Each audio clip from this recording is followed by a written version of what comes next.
When I say Amen, you say Ra. Amen, Ra. Amen, Ra. When I say Amen, you say Ra. They can't stand tall like Colossus. The snow wanna freeze my words, saw rock galoshes and gloves. Ain't no love from the beast. He say stop it. He wants our prophet to be deceased. I'll release. They kill us too quick in your divinity. Now you bless all who steps into your vicinity. The energy that quickens my rhymes is called the cheat. I split bricks of all builders when I speak. Then calls into real simple to my hip hop jingle. Dance in between atoms, transform to ancient symbols. It's better 7 signs, got 12 plus 1 mind. From the zodiac, then Kodak flash divine. Revelation, elevation from the wine. Call me down on nice as my mic cord is divine. Call me down on nice as my mic cord is divine. Call me down on nice as why. This hip-hop revolution will not be stopped. We're resurrecting Biggie Smalls and Tupac. This hip-hop revolution will not be stopped. We're resurrecting Biggie Smalls and Tupac. Yo, I didn't come to bring peace but a sword, praise the Lord. Cause I'm a black rebel like Jesus. I didn't come to bring peace but a sword, praise the Lord. Yo, check it out. Political prophecies, Pharisees plot upon stopping me. Rocking my piece to sleep, but a beast kept a lock on me. That just was sloppy, that's why my drop of seeds. Knock them out like rocket beat and overturn the monopoly. Golden wings, casting guitars with golden strings. Homo ring got Solomon the golden king. Homo ring got Solomon the golden king. Homo ring got Solomon the golden king. My prophecies will funk around and make your knockers bleed. Now watch me transform into 1,000 pieces. All them sees, my temple is a house for thee. No thuggery, black gods is what you gotta be. Scientists can't define the nonsense that I breathe. I'm magical like the shaman's cosmic tree. On my weed I receive the realms cosmically. Magically I become all you see. This hip-hop revolution will not be stopped. The resurrecting Biggie Smalls and Tupac. This hip-hop revolution will not be stopped. The resurrecting Biggie Smalls and Tupac. Yo, I didn't come to bring peace but a sword, praise the Lord. Cause I'm a black rebel like Jesus. I didn't come to bring peace but a sword, praise the Lord. Check it out. My masonry, blaze some seeds they be facing me. Erasing me from time and space like the face of he. Smokey baby hating me because I'm blazing trees. He know better to fuck with the gods when we blazing weed. This thing to me is like Indians with they sacred leaves. Buddhists, they sacred teas and players out there chasing cheese. I'm ass naked in a sacred spring. Between 1,000 naked queens, planting the sacred seed. They give birth to sacred kings, the rush to hew. Let's see what the sacred brings. Close your mouth, the bakery. Let's see what the sacred sings. I slip through your fingers like a sacred breeze. Now sneeze.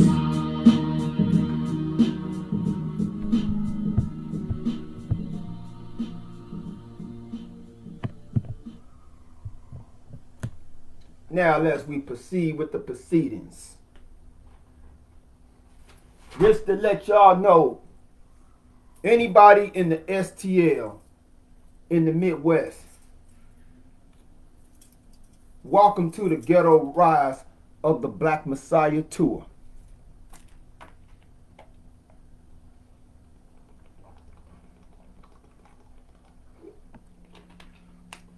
Welcome to the revolution, the real revolution. So let's anoint this session with the divine principles. In the name of Amarab, the divine father, Muknata, the divine mother, Kansu Karaz, the divine child, and all of us together, the Netzaru, the divine people. I am Pharaoh Dionysus, Ambrosius Magus, the God King, sovereign ruler of the Nubiansufi empire of gods and goddesses, the UTBA, the United Theocracy of Black America, of Black Canada, of Black Mexico, of Black South America, of Black Africa, of Black Europe, of the Black Virgin Islands, of the Black Bahamas, of Black Russia, of Black Asia, the Black Middle East, the entire black planet Earth, as well as the entire black planet Mars, the entire black planet Venus, the entire black planet Mercury, and all the other black planets in this black planet solar system up under the yellow sun. To one and all I say, Heka Hotep.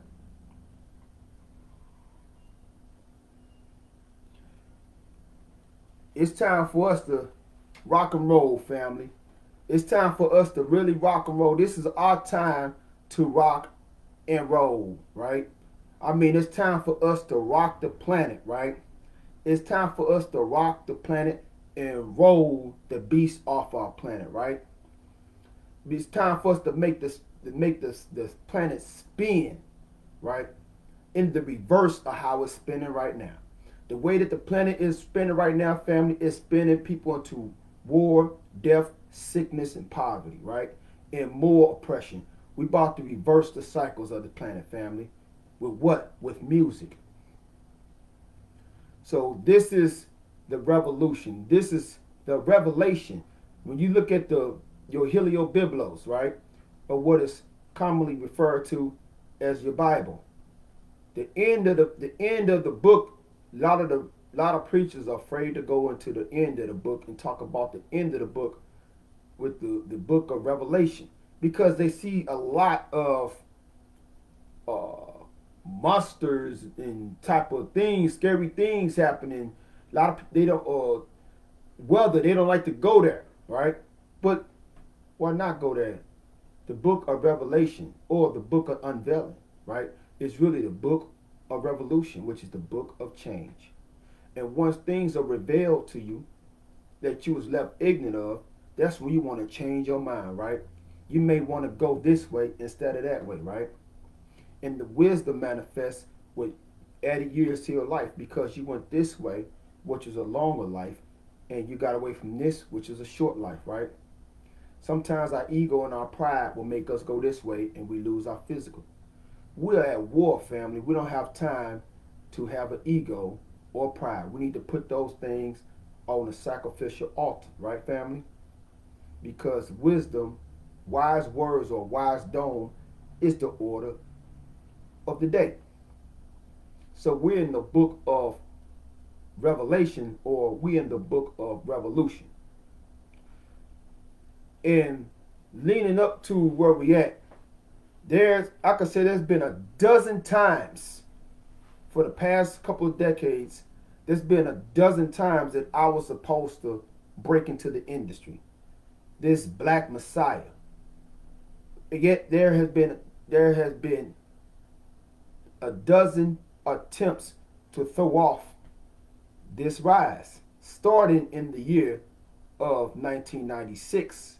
I was just 6 months in, or actually about a few months into the Black Panther Party. That was the first time I got thrown off, because I was actually about to come out as the Black Messiah. And I was thrown off, right?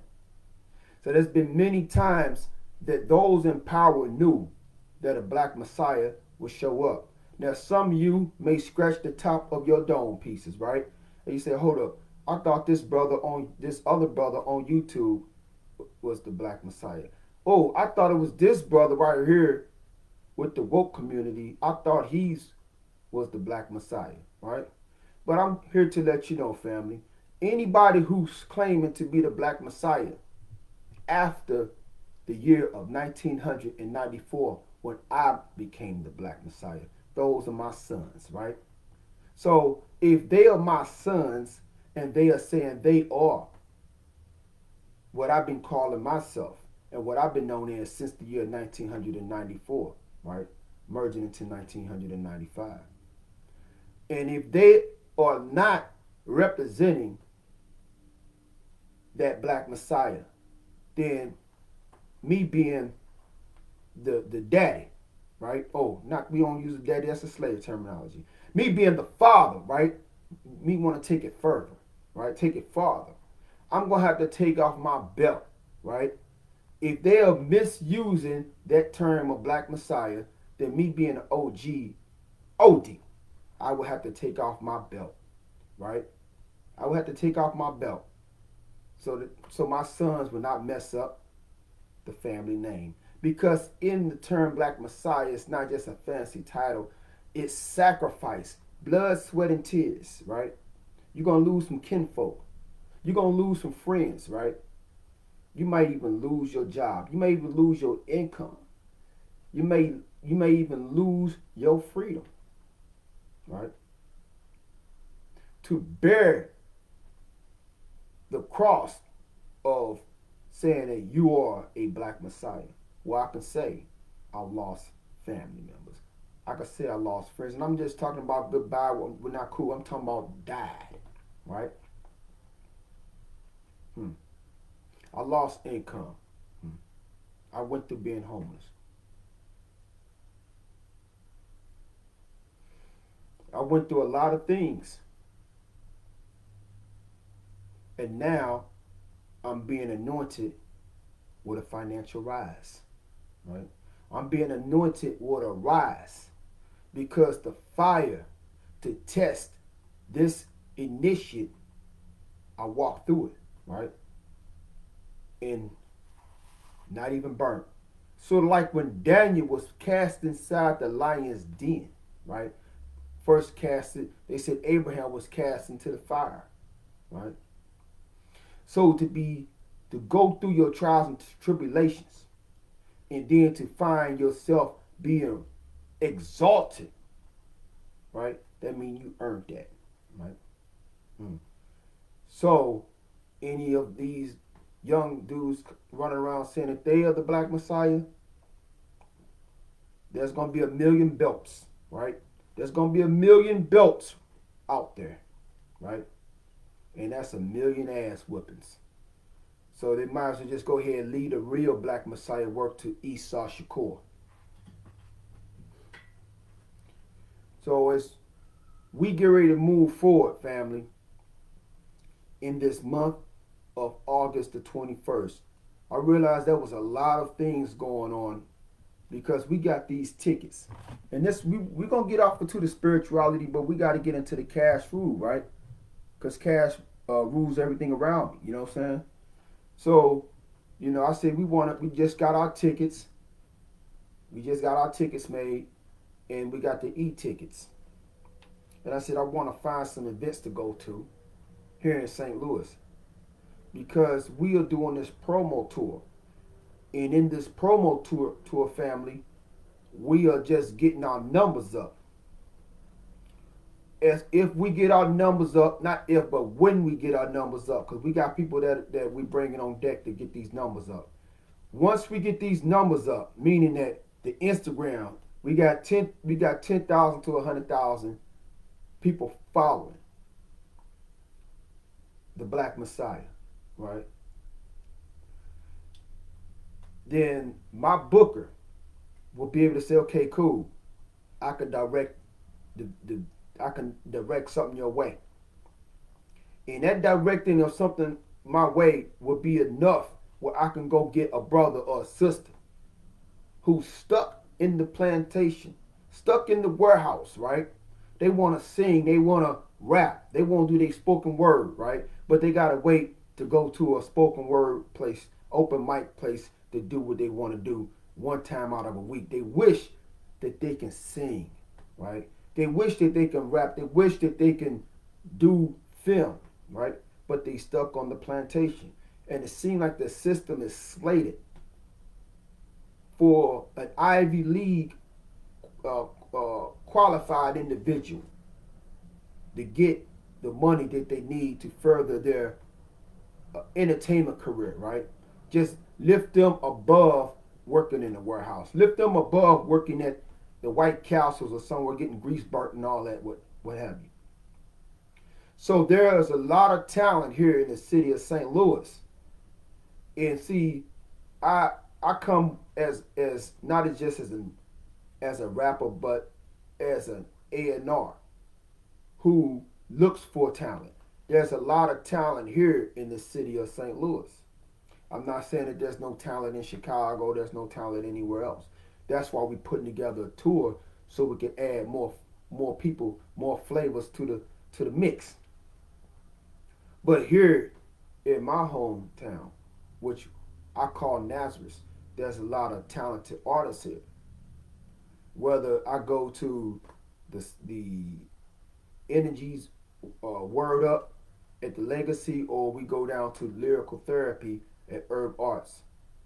When we're dealing with the conscious community or dealing with the awareness There's a lot of flavor that this sick world needs. A lot of healing music, a lot of healing vibrations and high frequencies coming off these spoken word poets, coming out of these neo soul singers, and they're not getting the exposure, right?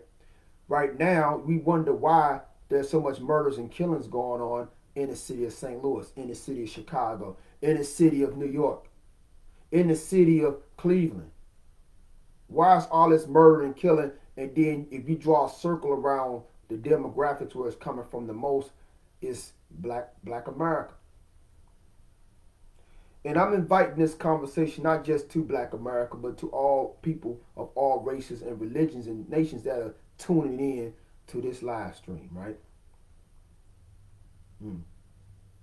So we can all get an understanding, right, of what's going on, right? So you can get an understanding of Black America is being geared into a certain mentality. That's what you're seeing, right? So if we look at what's going on with all the murders, you turn on the news, and this is just pushing forward into the future on my future bid or my future run as a senator. That we're gonna basically lay naked the technology that has been used since the days of its government technology, that's been used since the days of Richard Nixon to and Kissinger to basically send out criminalizing frequencies. If anybody know anything about the history of Richard Nixon and what Richard Nixon had said in conversation with Kissinger, I really don't have too much information on Kissinger except that that Kissinger was in the Nixon administration. He was a part of that staff. And in 1971, they came up with the idea of criminalizing black people in the hippie movement. And so this is when, all the way from the White House down to the police department, instead of there being taking a red line off the community, they put a red line over the demographics. And I went through a long sermon about how for over 100 years there were different type of ways or obstacles that was put over Black America leading up today. And I mentioned to you about the sterilization in the 1800s, late 1800s, and going down the black Jim Crow, the black code, and the black codes, the Jim Crow, and then all the way down to the red line, and they got rid of the red line in 1968, meaning making it where the communities will be pulled up in the records of banks and realtors, like this is low income, don't invest here, whatever, and then go in, areas in the affluent white communities, that's where you want to put your money into or whatever. And that's the safe areas. And so what they did with the Nixon administration, they took the red line. Okay, cool. We got to stop that. Okay, we just gonna still use the red line in another way by redlining our demographics. So the police shooting and killings that's still going on to this day has something to do with a red line system, that a red line demographic system that's in the police department from coast to coast. And those who have done it are high levels of KKK. A lot of people don't like to admit that, but it's the truth. So Kissinger. So what we understand now is that there's technology that was sanctioned to be used, frequencies, the same frequencies that turned the so-called Native American people against each other. And you hear about the tribalism, they war on the tribes, and why they war on the tribes, the grandchildren of the pilgrims are picking them off, picking them off, picking off their land, picking off and doing it and taking land bit by bit, because the disunity frequencies that was being put out. And so this same frequency was sanctioned by the Nixon administration to perpetrate throughout the black community, causing an increase on violence. And anybody, or really old head person, would tell you in the 60s and the 70s, not too many black people had, guns. They had switchblades and stuff like that. Some had guns, but not everybody not these daggone Uzis and all that other stuff. That was something that was brought in by future administrations. Let that happen. So I'm mentioning that because this ghetto rise of the Black Messiah's goal is to reverse those frequencies with divine, positive, cosmic music, right? Frequencies that can break the spells of all these murders, the people up under a hypnosis, family. That's why when you see somebody they cuffing a young brother, he shot the daggone apartment up, because he had beef with one person in the apartment, and the other folks got shot up, right? That ain't had nothing to do with none of that. People dead that ain't got nothing to do with whatever told he stepped on or whatever. Now the brother is being handcuffed, and the first thing he says is, I don't know what got into me, right? I don't know what got into me. The frequencies got into you. Man-made frequencies. But the scripture call those frequencies in the New Testament, they call those frequencies demons, right? They call it demons. So we go back 2,000 years ago, and they spoke about the Yahshua of 2,000 years ago, of the Heliobiblos, and his disciples casting out demons. What were they really casting out? Right?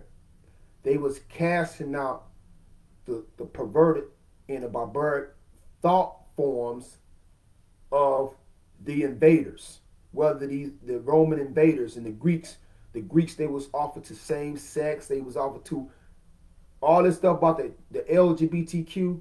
That's dealing with not all of the Greeks, but this is dealing with the freakazoid aspect of the Greeks that was coming in and they was bringing all that stuff in.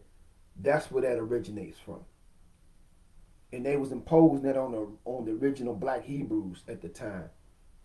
And so you had thoughts, those who walk around with those thoughts in their head, that was the freaky Greeks, what I'm saying, that was coming in with those thoughts and that had those ideas, right?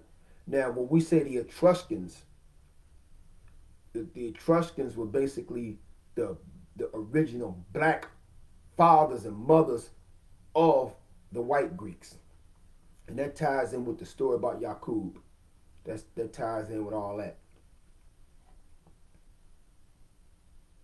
The Yaqub and his 59,999 followers. Those are the Etruscans. Because you got all that Aegean Sea up there. But we talking about those who was up under the barbarity system of the cave mind, right? And so they had their thought forms. And a lot of people don't even know that their own thought forms can affect somebody else, right? If you all pissed and angry and stuff, and you hate that, hope that person died, all that old stuff. But and then you can walk by somebody that's thinking about nice flowers and doing some positive things in the community, and they catch your thoughts. You didn't try to send them no thoughts, but you really don't understand that we are walking, talking sons. And so we got thoughts that's leaving our minds. And if you got negative, angry, hateful thoughts, your thoughts is going to go into somebody else's mind, and that person might think that's their thoughts, right?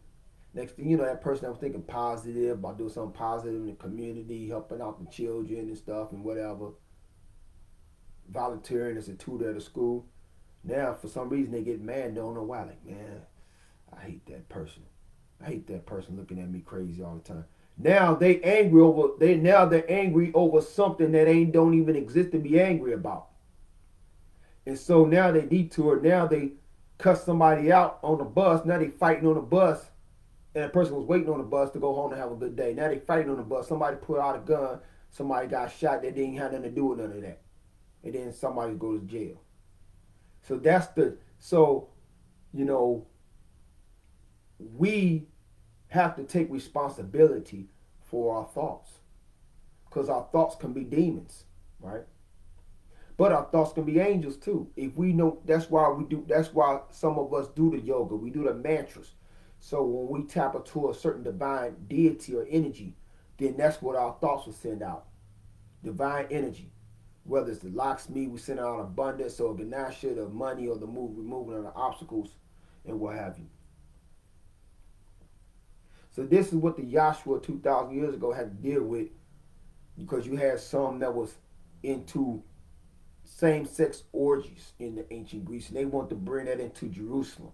And the original black Hebrews were not about none of that. They weren't about that. They was of the priesthood of Ptah. They were not of that. And Ptah in Hebrew is Yahweh. So they were not of the impurity.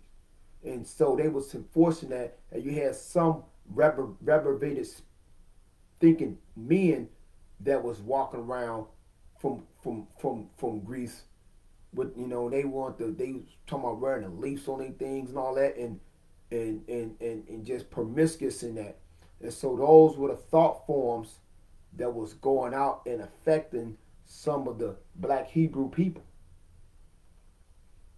And so when the people start acting outside of nature, whether it's violent and want to hurt somebody, break the laws of Ma'at, or it was some unnatural relationship tendencies, that was the demons that the Yahshua and the disciples had to cast out. That's why they said there was an individual.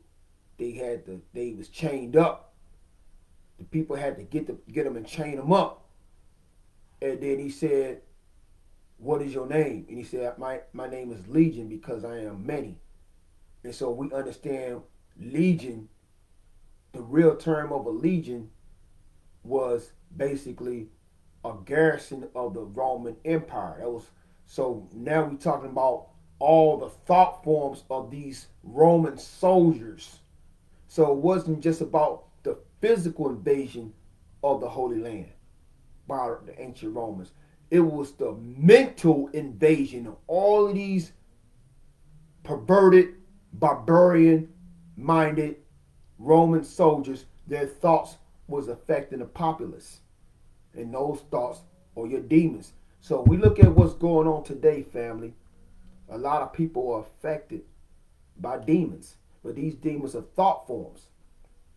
When I was in Los Angeles, me and my wife, we was on a train. Brother was walked on the train with no shirt on. His hair looked like when James Brown got locked up and arrested. This brother's hair was like looking like Don King. Basically looked like somebody just a lightning bolt hit him, and his hair was just going this way and that way.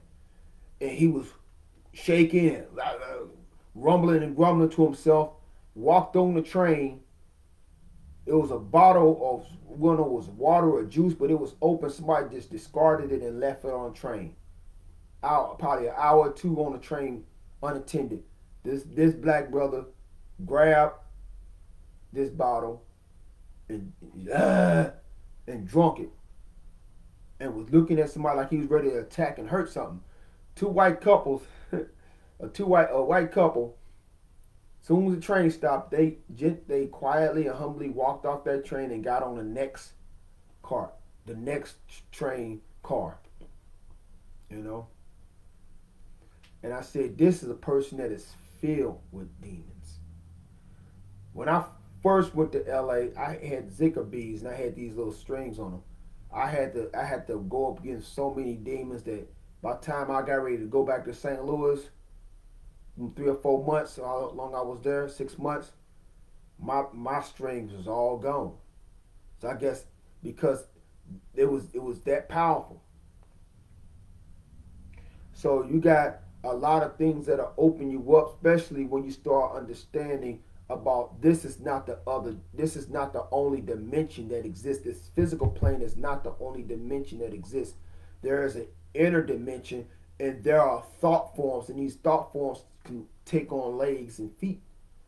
These thought forms can also come from those who are passed away in the other side. Because just because you died don't mean you exist in another form, and you still got thoughts that can reach out and affect others. So this is the reason why my people in my family, you know what I'm saying, my sisters, me, we use the sage. And sage, demonic spirits or thought forms cannot stand sage. So in this time of day that we in, just get your sage out. And if there's people that, if you sage your front yard, your whole house, and people that usually come over and you know that they always got drama or they want to talk about folks or whatever it may be, they're not going to want to come to your house if it's saged up. Because that energy will keep them away.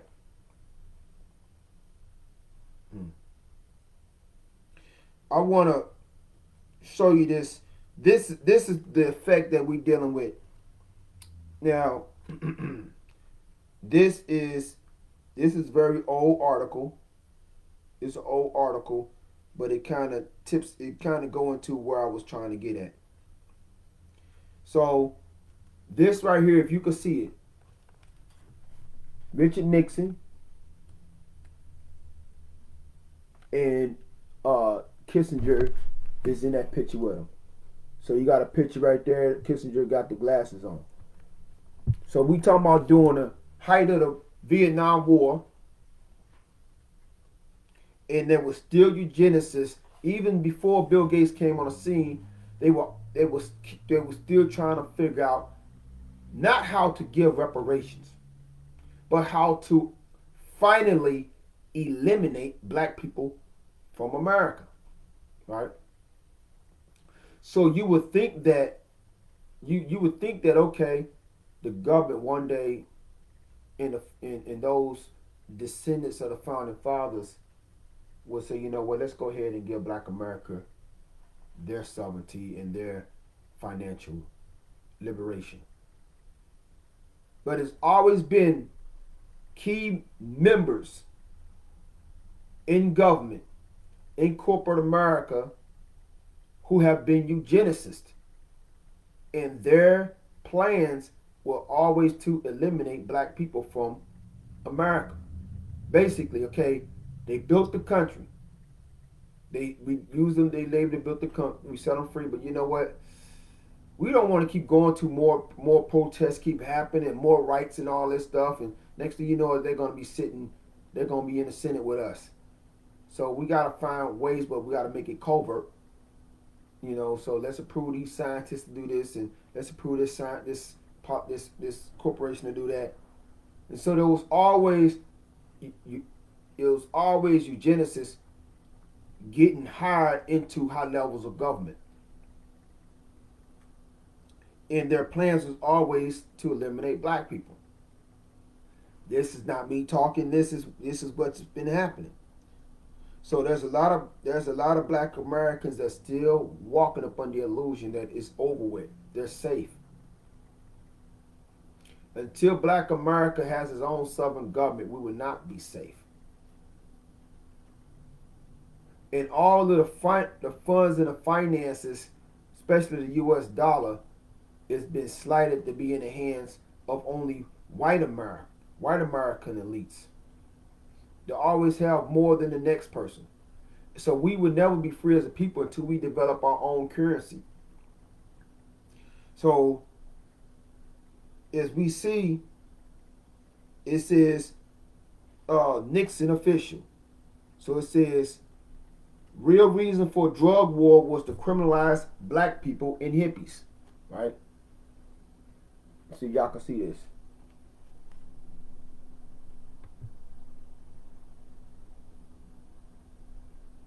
So we got a president of the United States,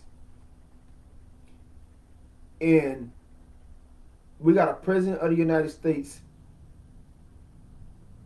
who basically gave the green light to give a memorandum from the White House all the way down to the police station to go decades and decades, even after he's long dead and long gone, to be a mechanism to target black America. Even before I was born, this was be targeted against myself. Now we understand that J. Edgar Hoover came up with the COINTELPRO. In the COINTELPRO, here we go, right here. There we go. That's a big picture right there.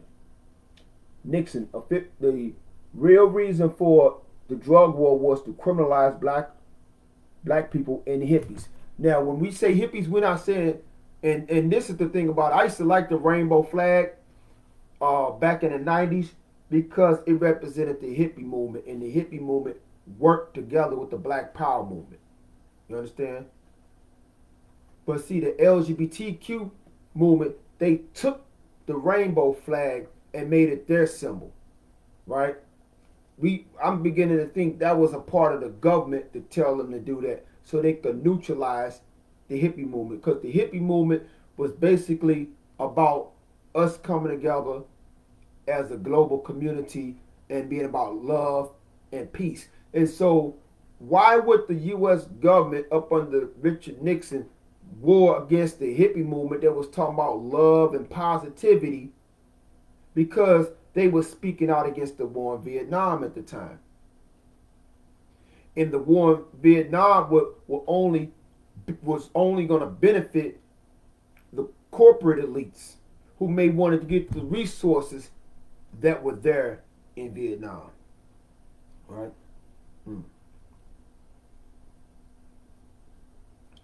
So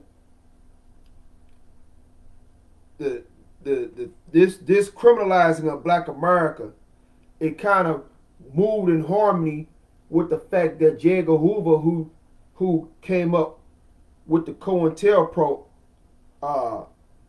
operation up under the FBI. In the COINTELPRO, he said he would do whatever he could to stop the rise of a black messiah, right? Or a messiah figure. The J. Edgar Hoover passed away in the year of 1971. And the COINTELPRO, as you see, lasted from 1956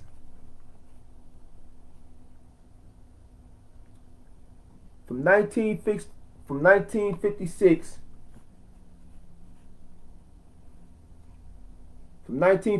to 1971.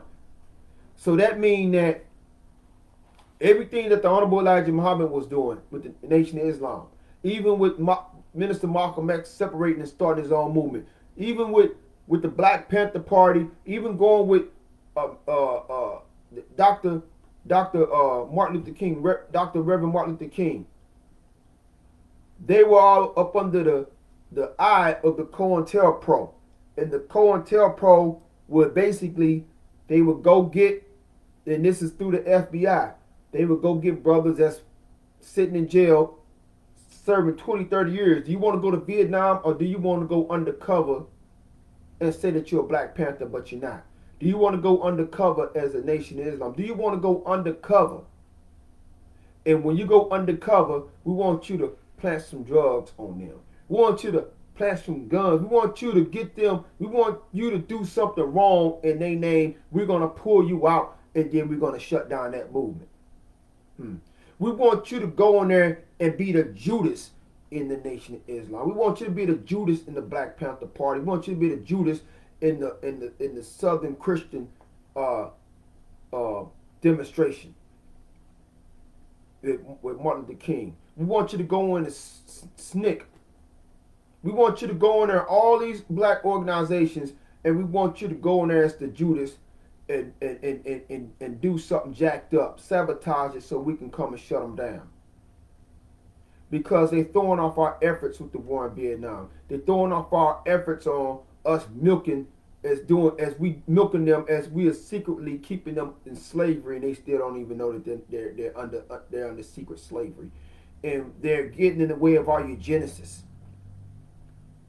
So you want to go home to your mama, you want to go home to your little son, you go undercover. Or you're going to stay here and serve this 30 years out. Or you're going to go to Vietnam and get blown up. What you want to do? So they were sending some individuals, like petty drug dealers, they would cake up. Extra guns start coming into the community. Right? So we had the Black Panthers that was stopping drugs and all that, while the government comes in and start sending more in. Because this was on a higher up situation. So we had presidents that will be on the side of civil rights, that'll be on the side of different black leaders, right? But then we had some presidents that was rolling with eugenicists because they were eugenicists. And this is the slippery slope relationship that Black America has went through since we've been here. So as we see the COINTELPRO, the goal was to stop black male leadership. We found out almost, was it 50 years later? Or more than that, about 57 years later. Right? 57, 56 years later. We find out that the two Muslim brothers who they tried to say was the ones who killed Malcolm X, that we come to find out that the New York Police Department during that time in 1965 and the FBI had arranged for the assassination of Minister Malcolm X. They arranged that. Once again, the same scenario of implanting a Judas.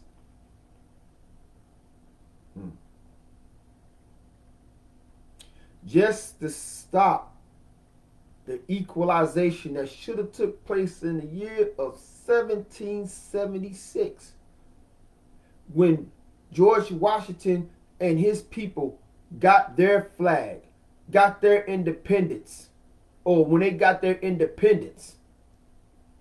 Black America, who fought against the British alongside of George Washington, up under the leadership of Benjamin Banneker, who actually designed Washington, D.C. in imitation of Kemet. We were supposed to get our flag, get the homegirl, Tanita, making our flag, while they Betsy Ross was making their red, white, and blue flag. But instead of George Washington doing the right thing, and Benjamin Banneker was going to be called back to the Holy Land real soon, they went ahead, business as usual. Hey, me and my white buddy, we for to go and we working at this corporation. They're playing us like crap. Me and you gonna team up, right? We're gonna team up, get all of the employees and everybody to invest their stocks and portfolios in us. We're gonna flip it. We're gonna make 400 million. The company is only worth 2 million. We're gonna buy the company and we're gonna bless everybody, right? And all my family members and friends, They gonna get on executive suites in your family, George Washington, all your kinfolk and your friends. They gonna get on, right? Cause they had us both working as janitors, right, in the basement. So we both gonna get on, right? Co-CEOs. But that's not what George Washington them did. When they got the independence, he didn't say, okay, Benjamin Banneker, you gave me the Anunnaki technology to whoop the British, right? Because you was thinking of the plight of the Anunnaki on this planet was going on this solar system was warned against the Anunnaki of the red sun solar system for their independence 66 trillion years ago. So we appreciate you for giving us this technology to whoop the British, right? But their appreciation they did not show, because they went ahead and said, okay, these black Americans, they were slaves of the British. Now they're going to go ahead and be slaves of George Washington's America. Hold up.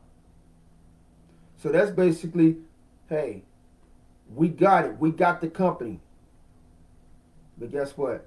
I can't make you a CEO. Benjamin Banneker, we're going to just let you be a janitor in the basement.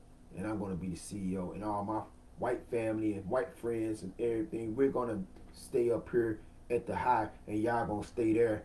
But look, at least you won't be up under the British no more. And every year you can celebrate when my people got freed. But we're going to keep you as the janitor working under us and for us. Hold up, that wasn't a part of the deal.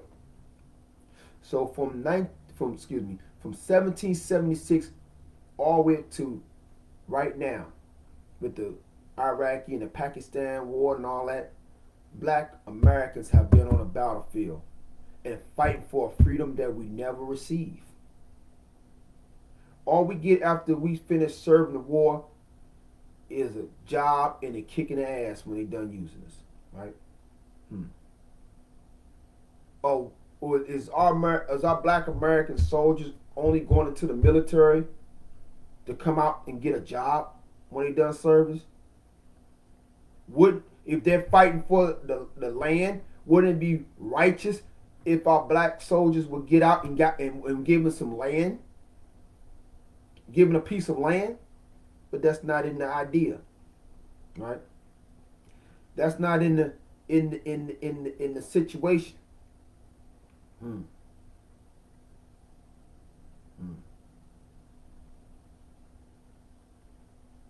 So I could say, when I get my calculator out real fast, we're gonna get the calculation out. We're gonna get the calculation out. So we in year 2022. We saying 1776. So you telling me for 246 years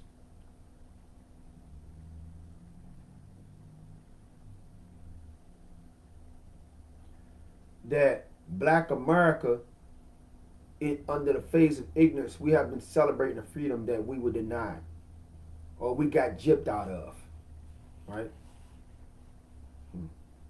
And also for 246 years,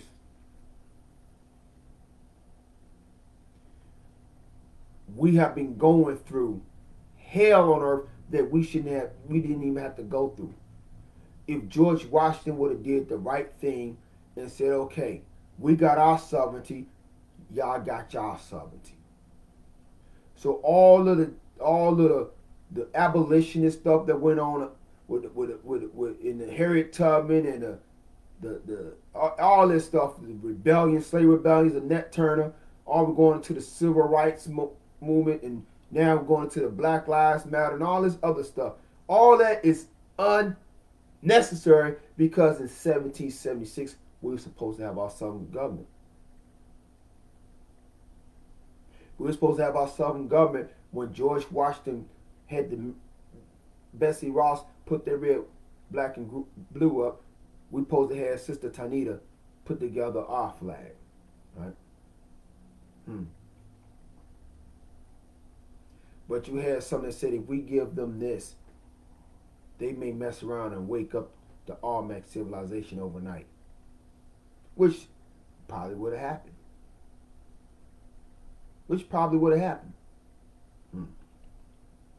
So, as we fast forward, what is this all about? What is this ghetto rise of the Black Messiah? In the main text, it speaks about Quetzalcoatl coming back. In Quetzalcoatl, or the plumed serpent, they said that the worship of Quetzalcoatl, he only accepted offerings of fruit and flowers and things like that, where his twin brother represented blood sacrifice. So what we're saying is that under Cortez, starting with Cortez, they were able to trap the smoke and mirror frequencies and use that against the people that they would invade. So the Quetzalcoatl energy comes to shut down that frequency. The city that Quetzalcoatl lived in was called the city where men become gods, and men and women become gods and goddesses.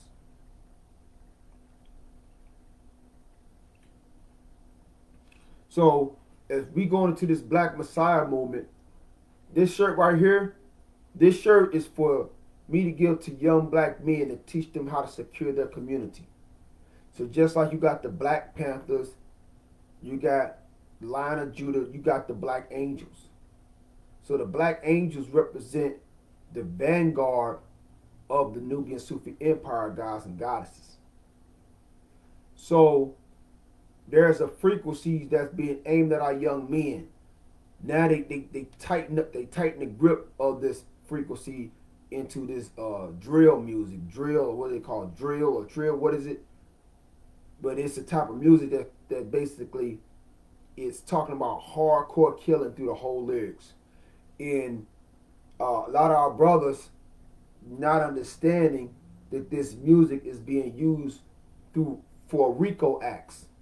So you talking about, I got the chopper, I shot that nigga up on 24th and Grand, let him know that I'm the man. And then I went to his baby mama house up in Jennings.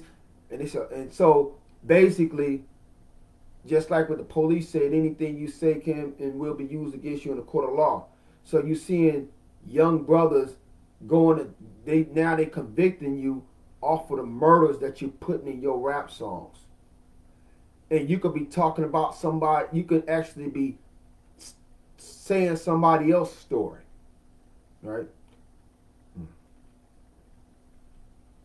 So they are basically trying to intensify the murder energy, to intensify because they know that the future rulers of this country are the ones who ruled this country thousands of years ago. And that was the Olmecs. And the rule of the Olmecs into the Mayans, into the other names, it was a pause 500 years ago. So they want our young men to murder each other off the planet. So they won't have blood on their hands. They can say, look, they did it to themselves. No, you sending out frequencies. You were sending out frequencies through the radio stations, through your satellites. You're sending out ISFET frequencies to hypnotize. So who, if a hypnotist hypnotize a man into picking up a gun and shooting somebody, right? And then the police come and they lock up the man who shot somebody, right? But there's evidence that pointed that he was up under the hypnotism of this expert hypnotist. Do you not lock up the hypnotist? So this is the weakness, especially of the Democrat Party, who use Black America's votes. Vote for us because we are the saviors of black people. Even though during the time of Abraham Lincoln, and after Abraham Lincoln, only recently, even during the time of Minister Malcolm X, that the Democrat Party was up under the Ku Klux Klan and the white supremacists. Only recently did it switch, but it switched. The Democrats switched, and they put a fake face on like they with black people, but they really wear sheets because the agendas that they've been pushing, the agendas that they have been pushing has been total counter black. It's been counter black, counter African.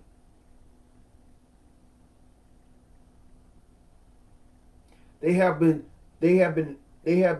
legislating eugenics on black America and the whole planet, depopulation.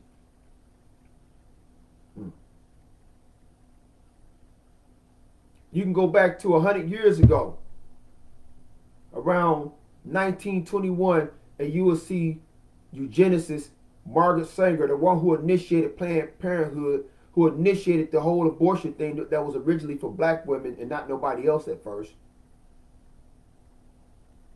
She's in the middle of a Klan meeting.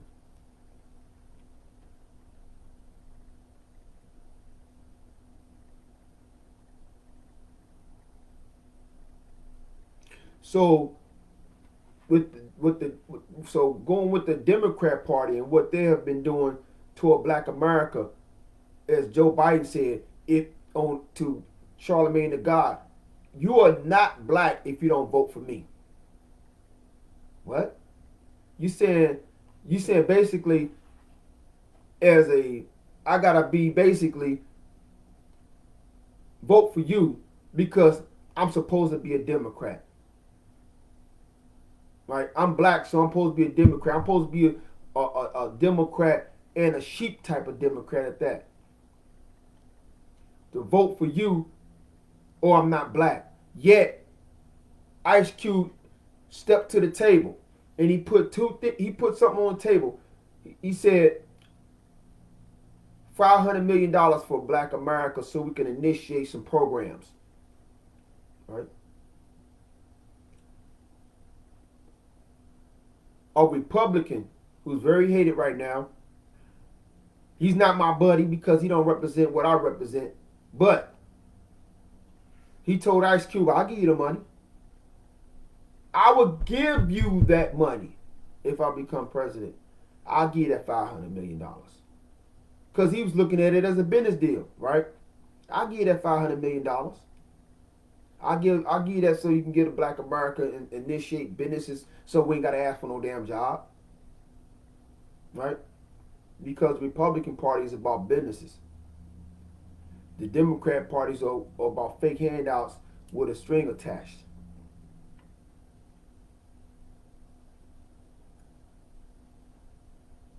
Now, $500 million on the table. Trump was ready to give it up. Right? But actually, he was ready to give it up even before the election. Trump was ready to give that up. $500 million. That would have been the start to us building us our own government. That should have been built in 1776 when they built their government. See, the land is one thing. I love the land. But government is nothing but an article of corporation. Right? That's why you can see that there's certain so-called Native American places going out west, and they have their own government. Even though they're on the land, they have their own government. Like this is I'm just making up some Chihuahua. They got their own flag and everything. They got their own land. They got their own police. They got their own everything. They some of the reservations and whatever they in Texas or Arizona, but that's their government. They got the same international qualities that if you got somebody from France and they got an embassy here in New York or an embassy here in Chicago or whatever embassy, you can't just run up in there because you're in foreign soil. Right? See, Black America, we are on the land, but we have no government. So eugenicists can plot on us to wipe us out with any type of new disease, any type of new virus, any type of new vaccine. Right? And then they can pull the dollar that we're depending on from us, and now we're starving to death. Now the crime rate is going up. Now there's the abortion rate is going up. Now the orphan rate is going up because people don't want to take care of children because they can't afford to take care of children, so they're going to get rid of their children. This is the destruction of the family. The family is the cornerstone of a nation. First comes the couple, then comes the children. There go your family. And then other families are in that community and they all unified. That's your tribe. And then that tribe connects with another tribe and another tribe. That's your nation. Right? But they have to hit at home. They have to break up the financial stability of the home, right? By taking what you're dependent on from underneath your feet, like pulling the rug from underneath your feet. But as a sovereign government, we will print our own money, right? This is why they went after the cryptocurrency. This is why they went after cryptocurrency. But let me get back to what I was talking about. Joe Biden says to Ice Cube, right? I'll talk to you about the $500 million for Black America after I get in office. I'll talk about it. But yet, Donald Trump has $500 million on the table right now.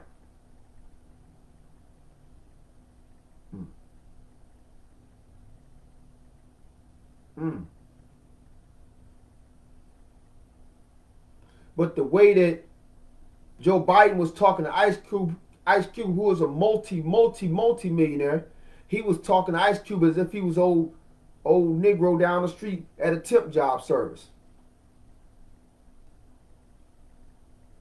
Because the message from the Democrats has always been to talk to the people as if they sheep and not shepherds. And to say, vote for me and I'm going to give you a job. Meaning, vote for me and I'm going to keep you on the plantation. But it seems like when the Republicans say vote for me, they say vote for me and I'm going to give you a state contract. I'm going to give you a federal contract. Right? A contract, I'm sure on this contract. The contract is about $4 million. Right? But Black America is told to vote for the job, vote for the $10 an hour job, the $11, 12 hour, all the way to the $20 an hour job, and to turn our faces away from voting for the $4, $5, $6, $7, $8 million contracts. So who's really doing us wrong? Who's really keeping us from our sovereignty? From those who have been walking around as wolves in sheep's clothing.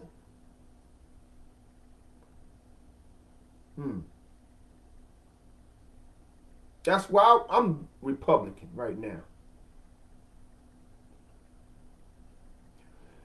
If you look at the history of the Black Republican Party, it was those brothers that was coming fresh out of the cotton fields right after they said the Emancipation Proclamation. Them brothers came fresh out the cotton field and went and ran for office. Right? And so almost 100 years of being gypped out of our government, these brothers came fresh out the cotton field and started running for office. Up under the Republican Party. It was the Democrat Party of that time period that was stopping it. It was the white Republicans of that time period who put a brutal end to Reconstruction, put an end to the black towns that was popping up all over the country. St. Louis, a black town, not a white town. Blacks founded St. Louis. Blacks founded Chicago. Venice Beach, which later become LA, founded by blacks. Actually, Venice, the Venice part, because Spanish already had the LA. But even that was founded, the whole California was founded by Queen Khalifah. But that's going a little further in the past. So you had black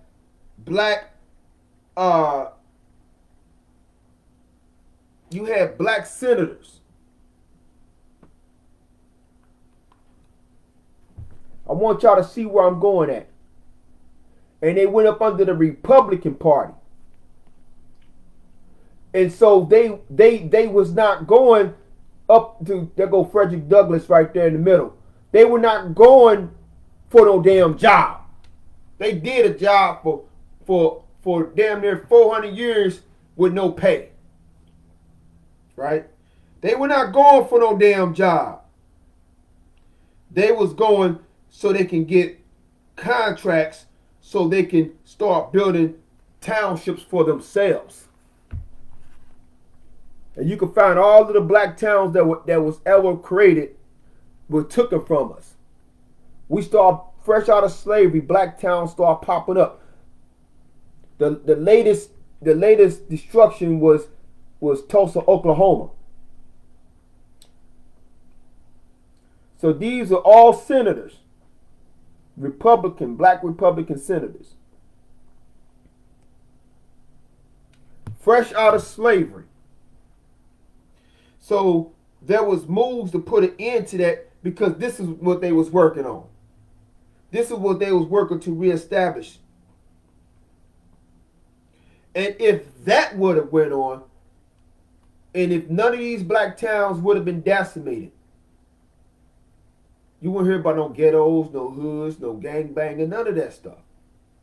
These was God-fearing people, though they was up under the Christianity, but as knowledge would have came in, they would have learned more things. They would have learned about Islam. They would have learned about Buddhism. They would have learned about other things. Right?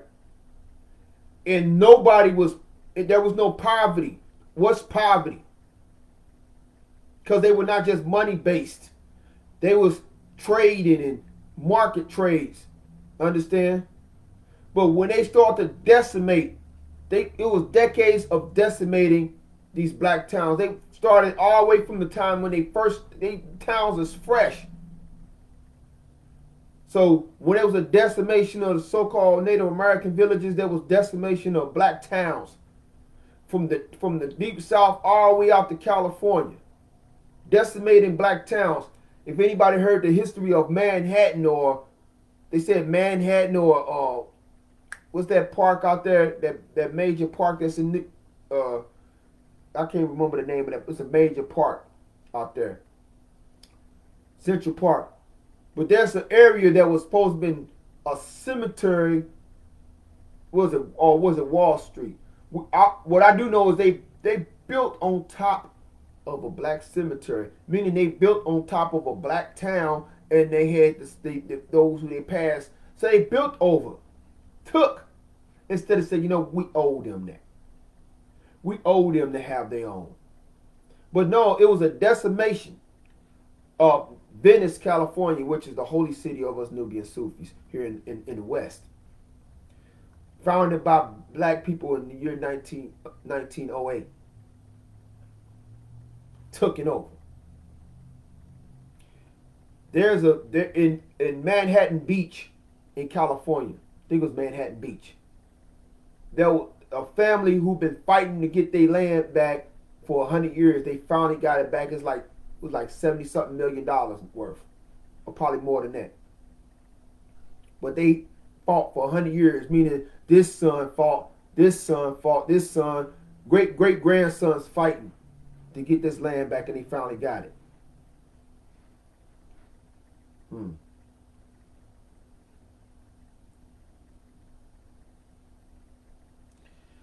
So once again,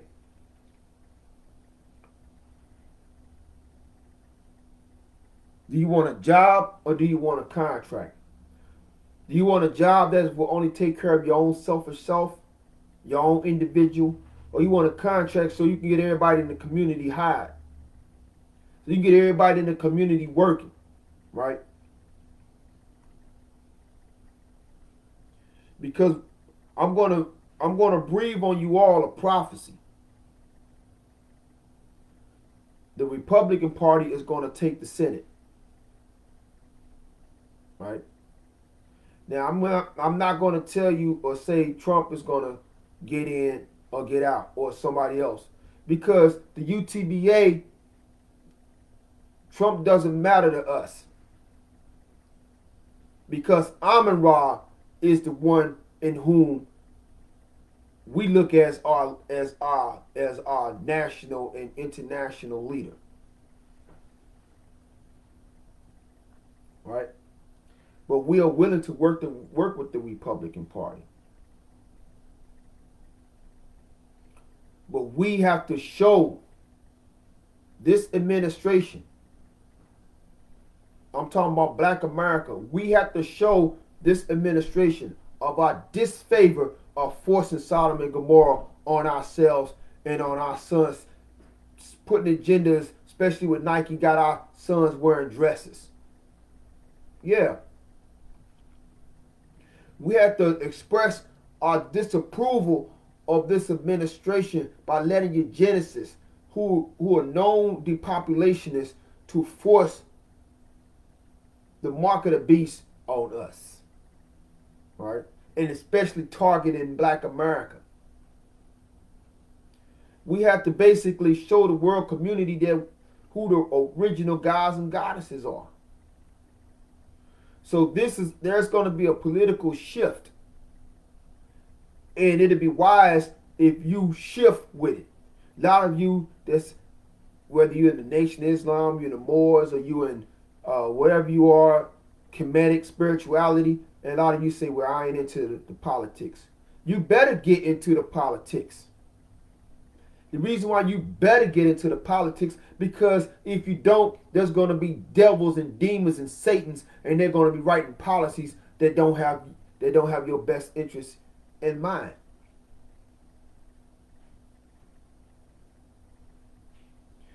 The prophecy of a concentration camp is still lingering in the ethers. Yet the prophecy of us ruling this country again as the Olmec Empire is also lingering in the ethers. So if you say you turn your back on a political, or you apolitical, right, then you ain't a real pharaoh, or you don't represent the real pharaoh science. Because the pharaohs, they were not just men of God, they were also divine politicians. They had divine political campaigns, right? I said divine because I'm alluding to theocracy. Theocracy is a government that the supreme God is the ruler, right? And his Khalifah is the pharaoh, or the great king, the God king, right? Because as this world is shifted out of the hands of the wicked and shifted back into the hands of the righteous, we will have to run everything. The gods will have to run everything. The political system, the financial system, the economic system, the medical system, the law enforcement system, everything that's being ran right now and keeping civilization from crashing into savagery. We will have to not only be introvert, but we're going to have to be extrovert, right? We just can't be Amen all day, meditating and being super spiritual, like the Christians say, be so heavenly high that you know earthly good. And so we have to be also raw, meaning we have to manifest, right? We have to be able to deal with and master this physical plane in the civilization thereof. Because we had a civilization that we was mastering before we went to sleep. So we only waking up to master it like we mastered it before, right? It's really our boat. We went to sleep and somebody else got behind the wheel, right? And damn near drive the world into the sun.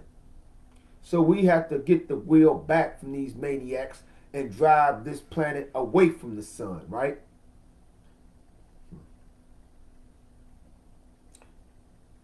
So moving forward,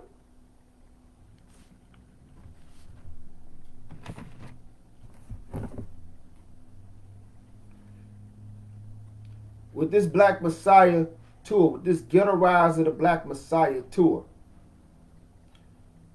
we want to reach out to any of you in the conscious community, any of you brothers and sisters that do spoken word poetry, any of you brothers and sisters that do the God MC or God Hop rap, any of you brothers and sisters that do the roots reggae.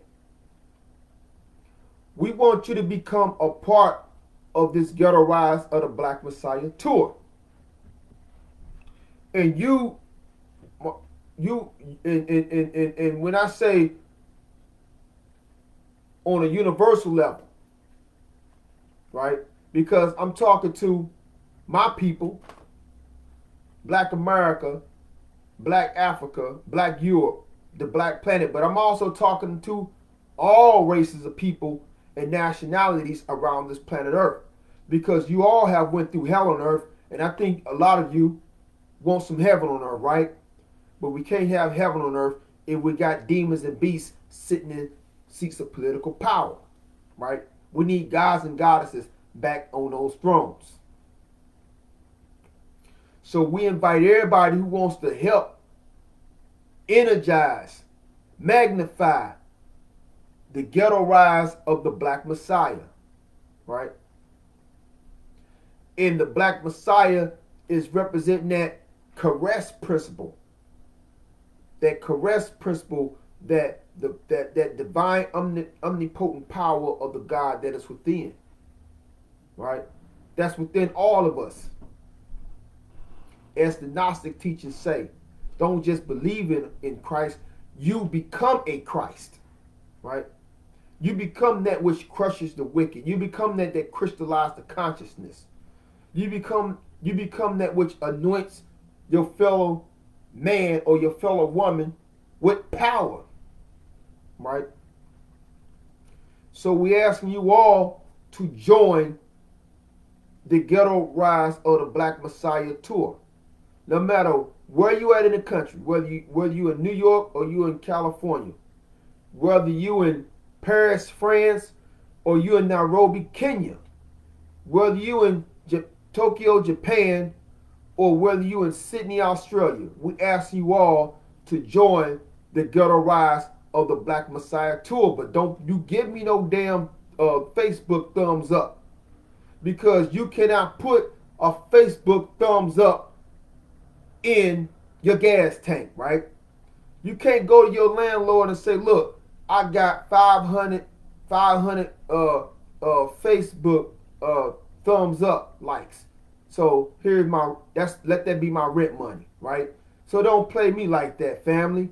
We everybody wants to talk about the red, black, and the green, but it seems like they always like to leave the green out the picture, right? I say they like to leave the green out the picture. I remember a few years ago when people were still selling CDs hardcore. And a brother had a million unks on some, he had dashiki and a bunch of crystals, right? And I thought that he was going to show love. I said, oh, this one of the conscious brothers. $10 CD. I pulled it out. I said, brother, buy this CD, support my movement. The brother pulled out a big watt. I said that watt money was so big, it make a dog mouth start watering. Like he had a stake in his hand. The brother pulled out a watt. He looked at it. He scratched the top of his head. right? Scratched his elbow, and he scratched where you can't scratch, right? And then when he done scratching, he looked at me and said, "Oh, brother, I ain't got it, bro. I can't do it. Sorry, I ain't got no money." You ain't got no money? I'm looking at your money. I go over there to finish getting my hustle on. The brother walk up in Foot Lockers and buy a pair of $300 shoes, right? And if the brother was to see me again, he couldn't get nothing from me. And so what we stump it down on, family, we stump it down on the "I don't got no money" phrases, right? Because see, my job as a pharaoh is to do what? Enforce Mayat in the land, right? But we don't want you just to think that Mayat means harmony, truth, and righteousness, and that's it. No, Mayat represents what? Reciprocity. Meaning that I want for you what you want for me, right? It's what George Washington didn't do for Benjamin Banneker. They both went in a business deal. They went in a business deal to take down this corporation, to take down a British Empire corporation and set up a new corporation. He set up his corporation, the USA, and Benjamin Banneker set up his corporation. But he broke the contract, right? Which we'll get off into that one real soon about the contract and the breaching of that contract that Black America was made to forget about. Because when you breach a contract, family, you owe somebody, right? You owe somebody big time. So the reciprocity would have been both nations had a sovereign government. We both getting blessed at the same time, right? So when I talk to brothers in St. Louis or in Atlanta or New York or LA, and I say, brothers, I got this movement. We filming this movie. I got this tour. You brothers break bread. You break bread for me a little bit, I'm gonna break bread for you a whole lot, right? You may break bread and give us and donate or sponsor $2,000, and that $2,000 may help us out so tremendously, help us get somewhere so tremendously. We may get $200,000 out of that $2,000, right? I'ma holler at you, right? And here go $20,000. You're like, whoa, word, what is $20,000? Because you give us a little bit, we're gonna give you a whole lot. That's the reciprocity. But if you tell me, brothers, oh man, Esau, I love what you're talking about, man. But look, I got this event going on. It's gonna last about a whole month. Can you get with me after that? No, brother. I want to do my stuff while you doing your stuff. Right? You don't go tell them other folks' businesses to wait. Right? They're not gonna wait on you to get done with your stuff. You're gonna rock and roll with their calendar, with their schedule, if you want to rock and roll with them. All right, brother, that sounds good right now, but man, I ain't really got no money right now. You ain't got no money. Is your phone on?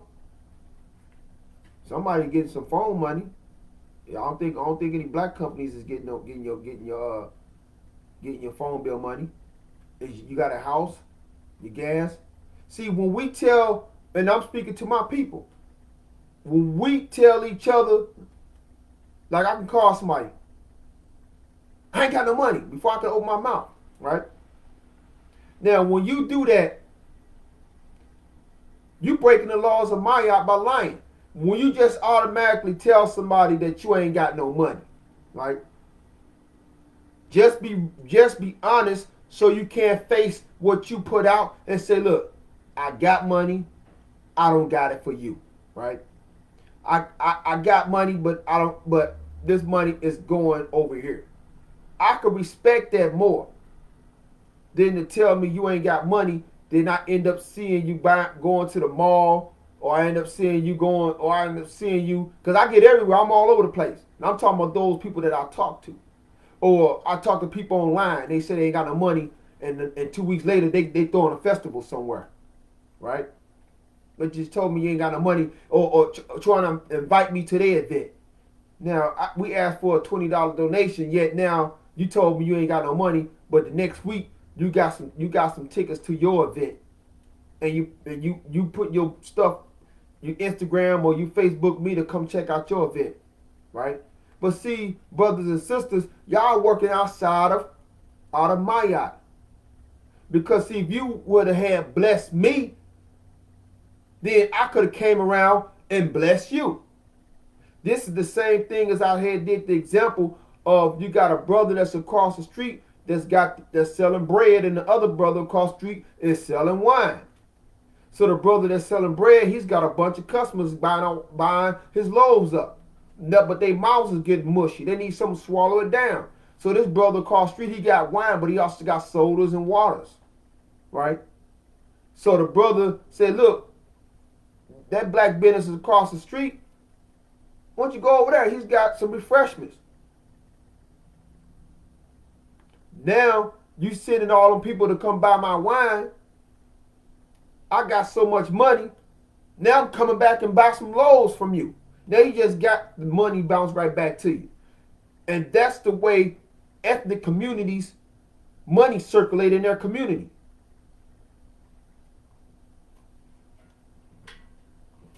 I heard that 21 days the dollar circulates in the European Jew community because it's going through every single business before it even leaves out the European Jew community. But in the black community, that dollar is gone like in 6 hours. It's already out of the community. The reason why we're stuck in poverty is because when we get these dollars, we let them leave our hands. We don't save this money. We don't save the money. We don't let it stack up. We don't go buy assets. We don't go buy gold. As soon as we get it, it's gone. This is why you say you don't got money most of the time. Because as soon as you get the money from working your 9 to 5, it's already counted. It's already divided up. But it's divided up to go outside of your community. Well, I'm paying my rent. You're paying your rent to someone who lives outside of your community. With your rent alone, you're taking about 75% of your income to somebody that lives outside of your community. They're getting fat and rich off of your rent money instead of us finding financial avenues to cake up on a few $100,000 and buy our own homes. Buy our homes. Buy our homes. Buy our homes. Stop paying rent. Buy our homes. And be our own landlords.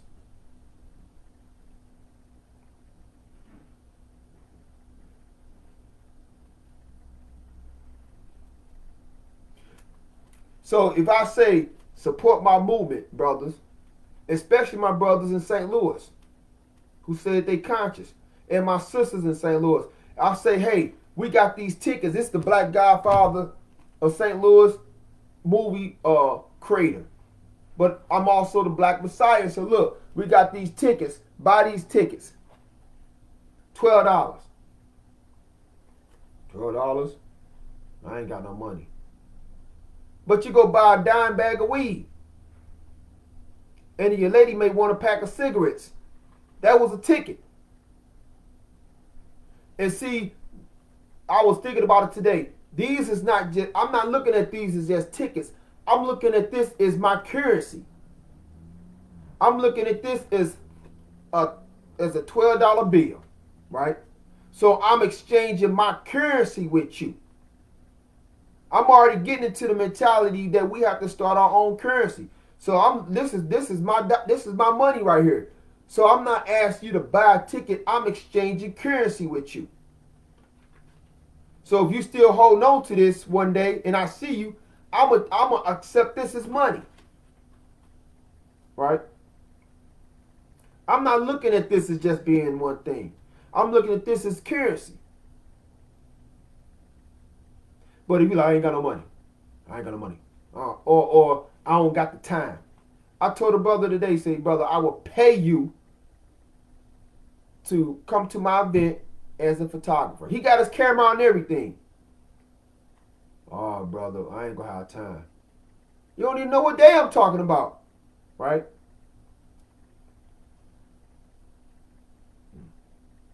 So these are the things that's hurting us. And then when a brother or a sister end up getting large, right, as we used to say back in the days, who knows, brother Esau may end up being a multimillionaire within a couple of months. You won't be able to knock on my door, right? You won't even be able to give me a phone call, right? You won't be able to even ask for 10 cents because you're going to say, damn, I told him I couldn't buy a ticket. Damn, I told him I couldn't come to his event. Damn, I told him that I couldn't do this. Damn, I told him I couldn't do that, right? Because, see, I got to enforce my yacht in the land. So if you didn't break bread with me before our movie hit and made $40 million, before me or one of my artists got a $2 million or $3 million or $4 million deal, right? And we talking about before Christmas, right?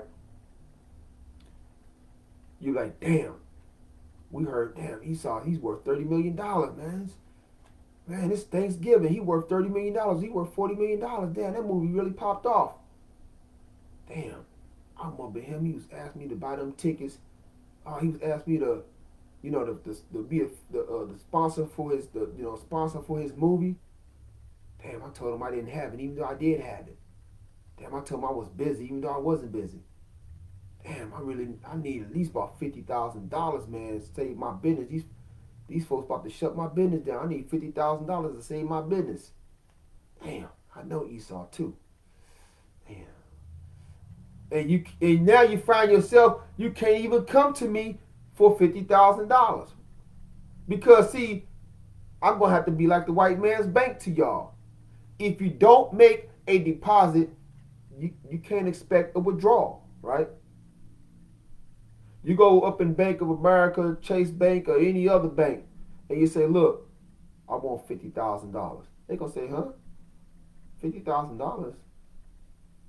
Did you ever deposit $50,000 in here and let it grow and whatever? Can we see that you got $50,000 coming in? I need $50,000. So since you can't come to them like that, don't come to us like that, right? Because see, we are a sovereign government. We act as a government as well. So now you're like, damn, I can't go to Esau for $12,000. Damn, I can't go to Esau for $50,000. I can't even go to Esau for $100,000. But this brother right here that bought my ticket with his last $12, this sister right here that digged in her purse and about 10 flies flew out of her purse, but she gave me her last $3.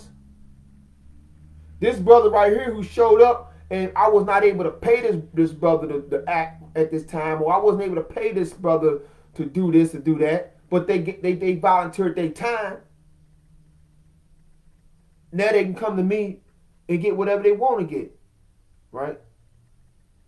They can come get whatever they want to get because we write down names of people who broke bread, right? We write down all their names, especially when they PayPal or Cash App or Venmo. We got everybody's names who broke bread. Even if they broke bread one time, they getting a blessing, right? And this is going to be ongoing. We're going to be always encouraging people to break bread while we tour. We're going to encourage people to break bread in St. Louis. We're going to encourage people to break bread in Atlanta, in New York, all around. So people will have the chance to break bread. And they won't be able to say, I didn't tell y'all to break bread, right? Because I want you to break bread, not just because I want my pocket fat, because I want to bless you back with what you break bread with me on. Because that's the only way that I can show you how reciprocity works, how Mayat works. So you can start breaking bread with each other. And if we all start breaking bread with each other, man, we ain't got to ask this government for nothing. Because we have created an independent global, an independent black national, black global self-financing system.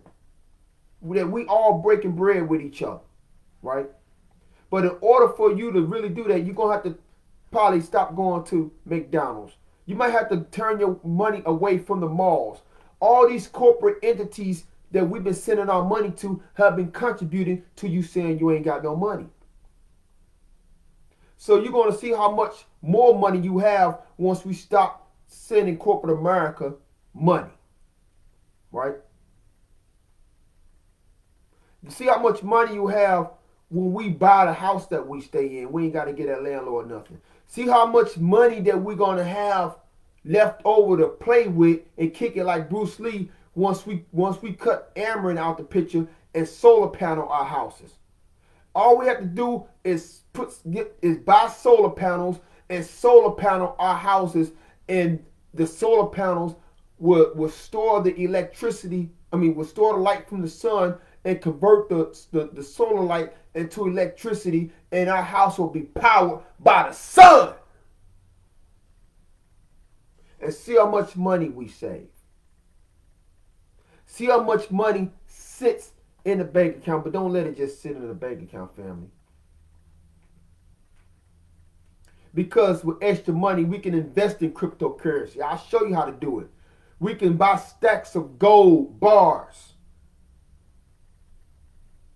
Don't get comfortable because everything is smooth, because these devils are quick to cause another epidemic or another recession, right? Don't put your security in a job that can get shut down today. So in this Blackmessiah, in this Ghetto the Blackmessiah tour, we're also going to be initiating you into finance. We're going to be initiating you into establishing insurance policies. You can create an insurance policy and give it to your sons. Your son is only 1 year old. He can go get this insurance policy when he's 18 years old. Got $1 million insurance policy at 18 years old. I don't like my baby mama. You don't like your baby mama? So, hey, still you getting that insurance policy for your son, for your child, right? Get something for your baby mama, even if you're not with your baby mama, right? So we're going to show you how to become financially armored.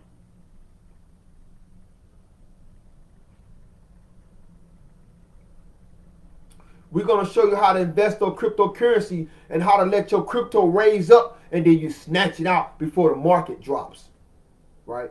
But we need cash through to show you that, because we got gas fees. There's some crypto right now. You can go get some crypto, get about $9,000 in Ether, but you got to pay for the fees. So when I ask you to break bread, it's so I could take that money and go get that $9,000 of Ethereum out. When I ask you to break bread, it's so I can go get some insurance policies, so I can make sure the tour secure, anybody hurt or whatever, insurance, medical, they stuff is taken care of, right? So you are breaking bread so we could put together the building blocks of a nation. So when you need it, you got it. We are a government. This flag represents a government. Young Buck I was out selling tickets today. Young Buck he was on a bike. I was in Central West End. Young Buck was on a bicycle. He's like, OG, what that flag mean? Yeah, he's still pedaling his bike. Now, young man, if you want to know what this flag means, you will stop the bike and finish talking. But whatever thoughts that was in his mind, it didn't freeze his feet, right? But I had a few people ask me what this was, right? And I broke the science down to them. I ended up getting a ticket sold today, and the woman actually, the tickets cost $12. She broke bread and gave me and Venmo'd me $20. I said she Venmo'd me $20. You feel me? Just because she dug the flag, she said the flag remind her of Palestine. She said these are the colors of the Palestinian flag, and she liked the flag. And then I broke down the science of everything. And while I was breaking down the science, she was breaking down that Venmo and sending us a blessing, family. Not a Facebook like, not a tweet, not none of that. I'm talking about cash rules everything around me. Cream, dollar bill, y'all. You understand? and she was not even from the black nation. She was from the Palestinian nation and broke bread, right? I said she was from the Palestinian nation and she broke bread, right? And so, the wise thing when y'all see me is to not say you don't got no money. Because you not only hurt me, but you are speaking out into the universe, as I told you. We dealing with metu nectar. Metu nectar, you speak your words and they become alive. So you are looking at a person, you might say something to me and it's going to become alive. So watch what you say when you're around me. That's why I don't want nobody bringing on no bad news around me, because it might, or some bad ideas, because it may become physical, because I got the energy to make things come alive, right? So I try to keep positive words and people saying positive things around me. If somebody get around me, say, "Oh man, we ain't gonna get that deal, or we ain't gonna get that new car," and they said it to me, it's gonna happen, right? Because I got that genie power, right? Your wish is my command. But if they say something positive, like we're gonna get this, it's gonna happen, it's gonna manifest, right?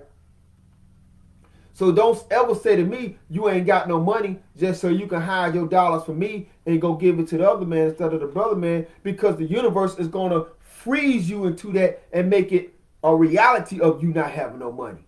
Now you're going to be walking another 2 or 3 years wondering why you ain't got no money. And you're mad. You can't get no job. You can't get no work. Can't get no nothing. Now you can't get no loving, right?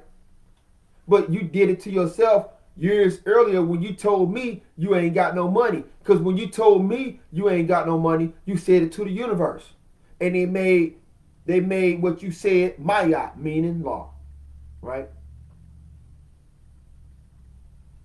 We want to say we are abundant in wealth. That's what we want to say. Say that I am abundant in wealth. I'm abundant in resources, right? So when you see me and you dig in your pocket and a fly buzz out, right? Before you say you ain't got no money, just say, "Brother, let me see what I can do once I get some money." That's the wise one. Let me see what I can do once I get some money, bro. Let me see what I can do. Let me see what bread I can break when I get some money. That's being a man. That's being a woman. Not being a coward to say you ain't got no money and you got money. Why lie to me for? Right? Because see, all we got is being gods and goddesses. Right? So we're going to need each other eventually. I don't ever want to tell a person I ain't got no money. I want to tell them, let me see what I can do when I get some money. That's what I'm saying now. Let me see what I can do once I got some money, right? Let me see what I can do, right? Don't dictate what I can do, because I can only do $50, brother. But you got a black carnival you about to kick off, sister? All right. Well, sister, don't tell me what I need to give you. Let me see what I can do. Let me see what I can bless for your carnival, your black carnival, to be a success. It may be $50, but if a blessing comes between now and 2 months, it may be $3,000. Never may make the win a lot or whatever. Let me see what I could do, right? And when you say let me see what I could do, then the universe says the same thing as what you just said, right? Then the universe said, let us see what we can do, right? That's the wisdom. Because what we don't want to do is burn bread with each other, right? We want to break bread, not burn bread, right? Or we don't want to burn bridges. That's the better term. We don't want to burn bridges with each other, right?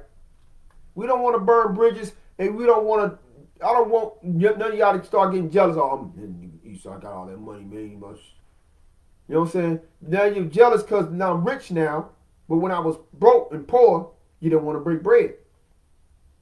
So we don't want nobody walking around jealous. We want everybody to come up and get some wealth. We want everybody to come together. That's what this tour is about. That's what us going into these open mics at Legacy or going into Herb Arts or wherever in your city, because once as we're doing going in these different cities, I'm going to be stopping in your local open mic with my Chocolate City TV cast, because we got a new show. We turn our new shows called Chocolate City Open Mic TV. So We might be in an open mic in New York and see some good artists out of there, some artists that's in Atlanta or wherever, right?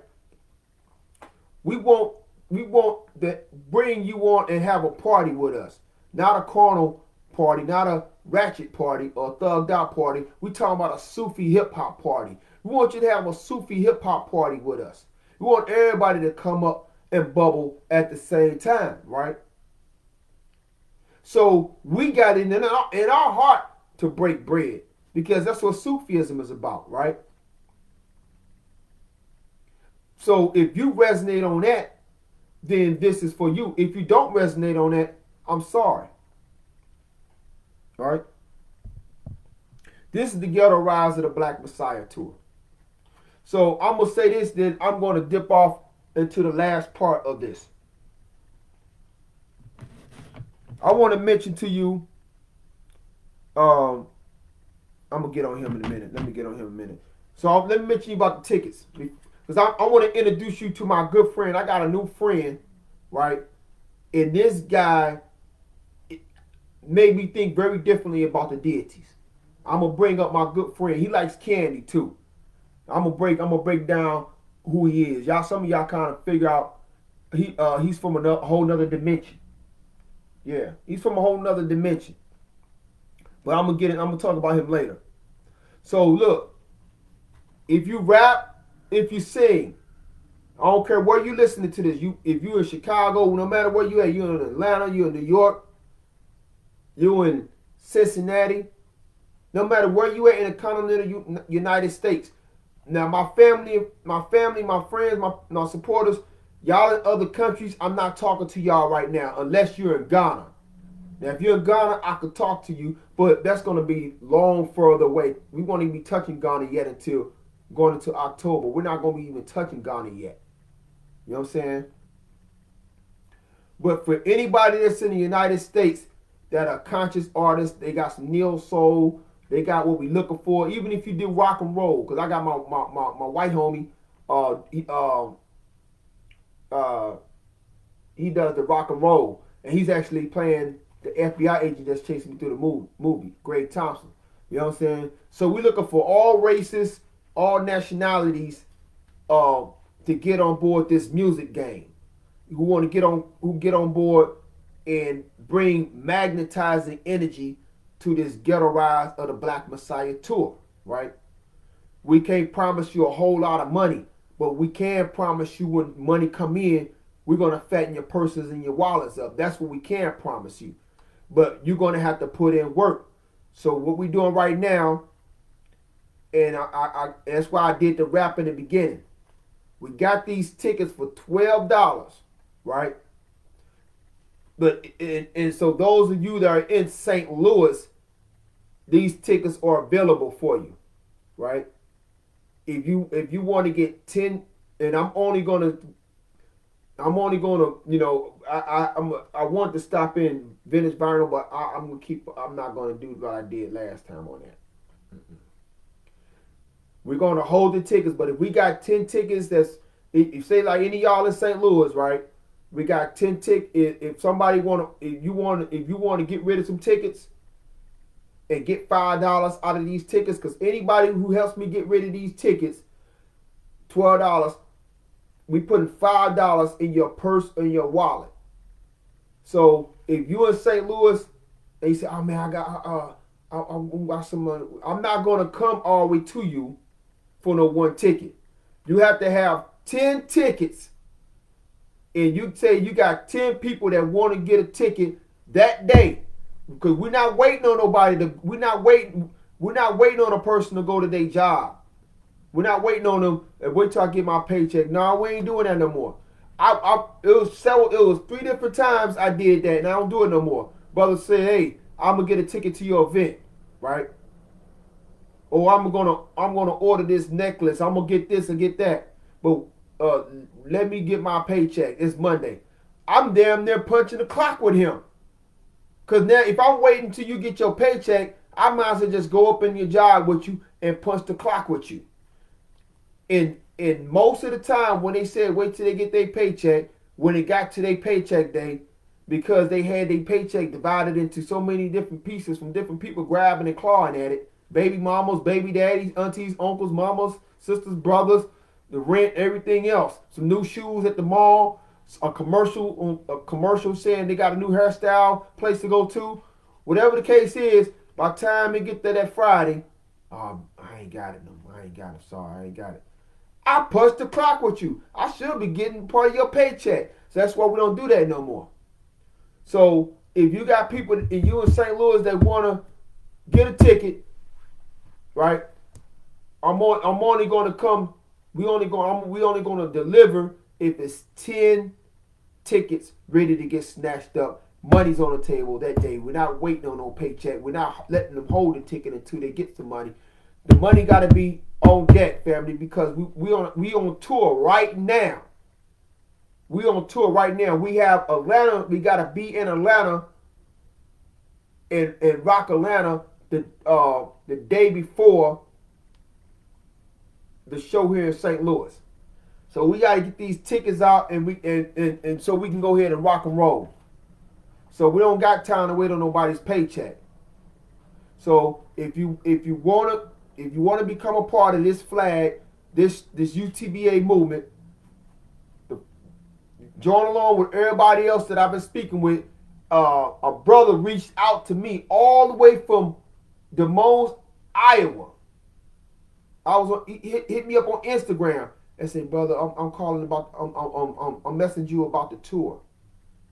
And then I said, they said, "Give me your phone number." When I spoke to him, I said, "Brother, how did you find out about my tour?" I was listening to the Word Up open mic. I said, "The Word Up open mic in St. Louis, and you all way in Iowa?" Yep. So I gotta hit the sister energy up and say, "Y'all do a good job with that broadcasting. People all the way across the country." So I said, "All right, brother, I'm gonna bring you on, but we need you to go ahead and hit some tickets in the head for us." Because what we're doing is we paying our artists. We're paying our artists, and then we also paying them, to help get some tickets out the way. So like I said, we want people to basically get all the way in, right? And if you're gonna roll, we need you to do this every day. Don't say, "Okay, I'm gonna go do we're gonna do the promotion for the tour and the movie on Wednesday and then Friday." No, we need you on this. We need you to drop your nets and to be fishers of men, meaning minds, right? I'm that Jesus that's saying that, walking down the shores of Galilee and seeing Peter and his brother with the fish nets. And he said, "Drop those nets and I'm going to make you a fisher of men," right? So we talking about if you can even go and use our link, because we have a link, right? We got a link where your people can even go and buy the ticket, right? So imagine if you have 9,000 Instagram followers and about 3,000 of those Instagram followers are in St. Louis, family.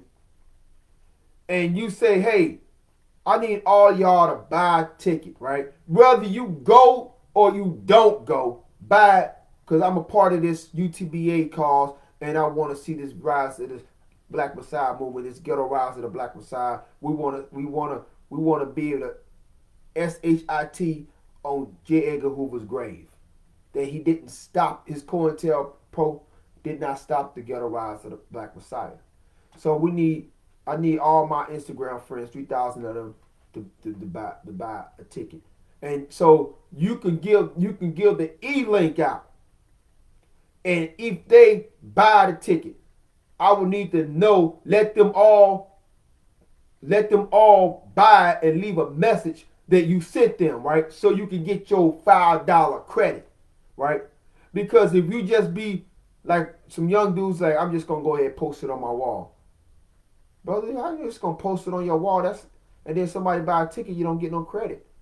So we want you to get credit. Any of you that's listening, you could be in Tokyo, Japan, and get people out there to buy the e-ticket. Even though we know this, they may not even show up, but we will have the live set up. So you will be able to watch us live, family. It'll be as if you are there, right? and plus you're putting fuel in the tank of the revolution. So even if you're in Japan and you may got 1 million Instagram or TikTok followers, and you say, look, everybody in Japan, buy this e-ticket because he may come and rock Japan, and I will bring the whole crew to Japan. I will bring the whole crew to Japan and rock Japan for the love that y'all showed me on those e-tickets. We would go rock Tokyo, samurai style. You know what I'm saying? So with your people that buy the e-tickets, you can make more money with the e-tickets than with the paper tickets. And that's even y'all that's in St. Louis, right? You might, man, these people, I ain't really got too many people in St. Louis I could talk to for real. You know, but I do have 50,000 Instagram followers, and about, I think 20,000 of them may be in St. Louis in the Midwest. You know what I'm saying? So if you have that family, because I'm gonna post this in the Instagram, and I'm gonna put the ticket link in the Instagram. Send them to the Instagram, right? But I need to know that you sent them, right? And we're gonna get your money. So that's how we doing it. That's how we doing a promotion, so the people can get into the money. I'm not going to give you an empty box and say, here, buy this empty box, right? And put your own ideas in it and go sell it. That's garbage. I'm putting y'all in the money with me. So this is how we're going to be doing for the next 4 promo shows. Now, the promo shows are going to end with me doing shows with people like Busta Rhymes and Wu-Tang Clan and some other. That's when we're going to start doing the actual concert shows. So these promo shows is so we can build these numbers up. And so you artists who are that are helping, those of you that are artists that are helping, when we get to the concert tour part, I can pay you about $2,000 or $3,000 just to hit a headline for me, right? I'll be able to do that. Fly you from wherever you're at in the country, right? Because I remember that you helped us on the grind, right? But if you didn't help on the grind, you won't be able to call for nothing. And that's just the way we got to enforce the law, right?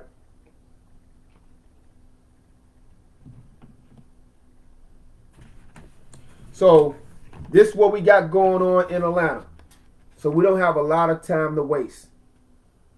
So some of you also deal in cryptocurrency. So I'm letting you know, hey, those of you who mind sponsoring, y'all want to basically get a part of the action.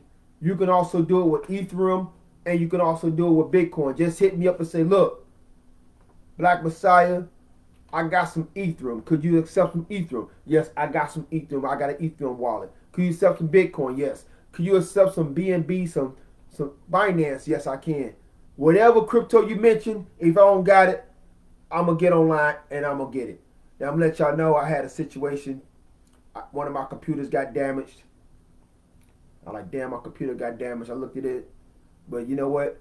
I wouldn't even get mad because I feel a blessing that we're going to get enough blessings where I'm going to be able to buy a warehouse full of computers, right?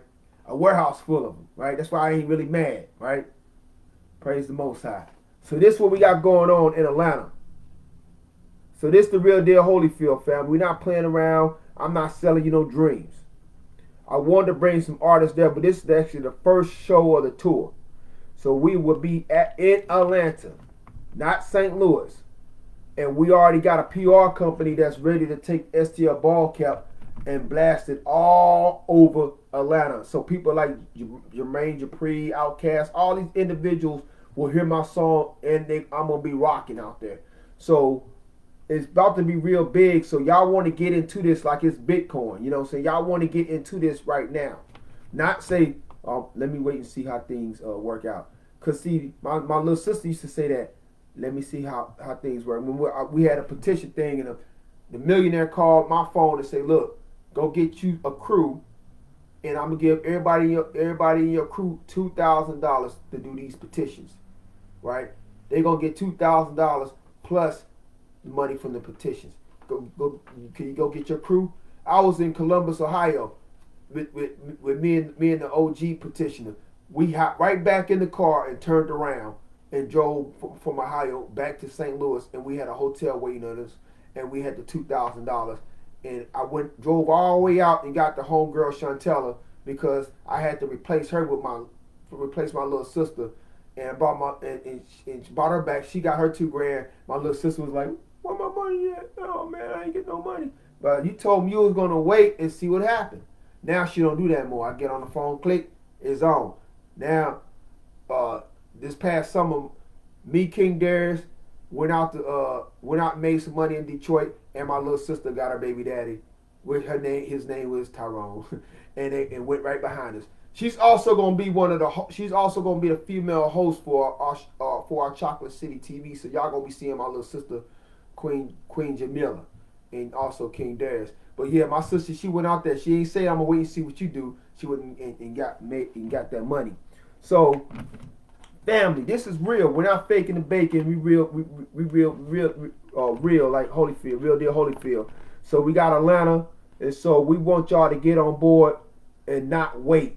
So if you want to sponsor, if you want to invest, get on it. If you give us a little, we're gonna give you a lot. I don't care if I know you for 20 to 30 years.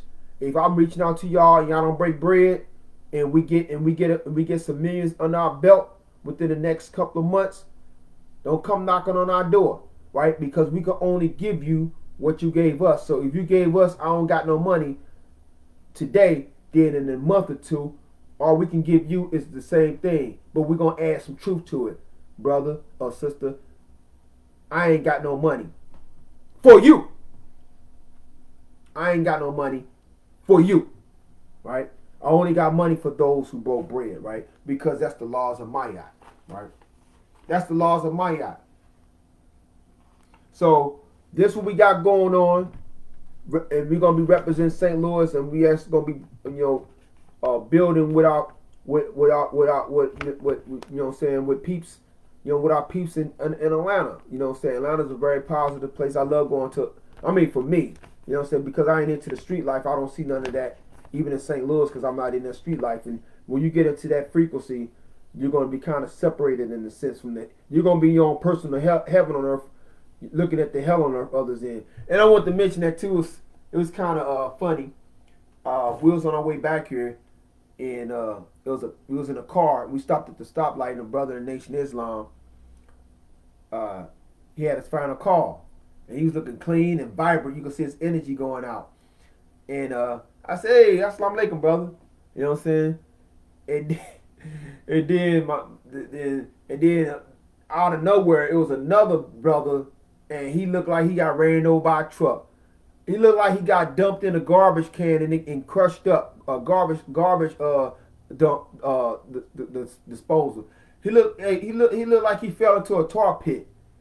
And he looked like he got blew up with a stack of dynamite. You know what I'm saying? The brother looked bad. He was standing out and he was shaking a cup. So next to the brother that was in the Nation Islam looking like brand new money, the other brother was looking like he friends with Grinch out on Sesame Street, live out the trash can. And the queen, she was like, she said, they're going to, damn. She said, like, and I was surprised she even used the terminology, you know what I'm saying? But she said, they're going to God, and then right there, damn devil. God right there, and then right after the God, they're going devil. You know what I'm saying? And our people have been made into black devils, but the beautiful thing about it, everybody can be cleaned up. Everybody can be cleaned up and polished, you know? And that's what this music is about, is sending out frequencies that'll clean our people out. Clean our people up. Because who knows, we might see a bunch of people that looking like Return of the Living Dead, looking like Michael Jackson Thriller, and they hear the positive music that's coming from us, this divine music, this Sufi hip hop, this neo soul. They hear this music, and all of a sudden they start breaking them strongholds and freeing them. And next thing, months later, you see them, they got a 3-piece suit on. Oh, they got a nice businesswoman attire on, right? Yeah. because this society of devils have done nothing but made us into devils. I could say I was made into a devil. I was made into a devil as a young child, breaking up, throwing up, stealing, all type of stuff. And it was the gods that pulled me to the side and civilized me and let me know that's not my nature, right? And I've been rocking and rolling ever since, right? I've been rocking and rolling ever since as a god, right? This society is based on you becoming a devil and not a god. That's why we, the Nubiansufi Empire gods and goddesses, are about building our own society, right? We're into building our own society. So those of you who are in Atlanta, if you are in Atlanta right now, we want you to show love on the 27th. It's going to be at the Dream House Studio, 6043 North Henry Boulevard, Stockbridge, Georgia, right? So, and I think that's more like a county of Atlanta. I'm gonna do more research, but it doesn't matter for real because, we love the South. But yeah, so we'll get more information. So if y'all in this area, just look it up and say, okay, I'm in Atlanta or I'm near Atlanta, or like I said, I gotta do my due diligence to find out what part of Atlanta, or this may be probably about 10 miles from Atlanta for all I know, but I'm gonna do my research. But if you're in this area, and I'm gonna repost it, show love for the Blackmessiah. They got me doing 6 songs. They got me basically battling against 6 people. I don't even like battles for real. I'm not a battle rap. I'm just a lyricist. But you got battle rap. Even though I grew up in the battle rap era, I'm not a battle rapper because I might get personal, take my sword off, and you done talked about my mama in your rap. You know what I'm saying? My mama dead. You know what I'm saying? So I don't want I don't do the battle rap. You know what I'm saying? I do more of, skills, lyrics. That's my style. But I am going to be in this compete thing, and Sony, different people going to be there. I'm gonna be on the radio, but I got 6 jams that I got to knock one by one out. You know what I'm saying? And so that's going to be exciting. But they got a tour as well connected with that. So when I say tour, we're connected to all type of tour outlets. You know what I'm saying? So yeah, so this right here is what I want y'all to really focus on. I want y'all to focus on this next Sunday, and hosted by King Darius and King Darius the Great, as well as my little sister, Queen Jamila, right? This is Blackmessiah Sunday, and it's gonna be at the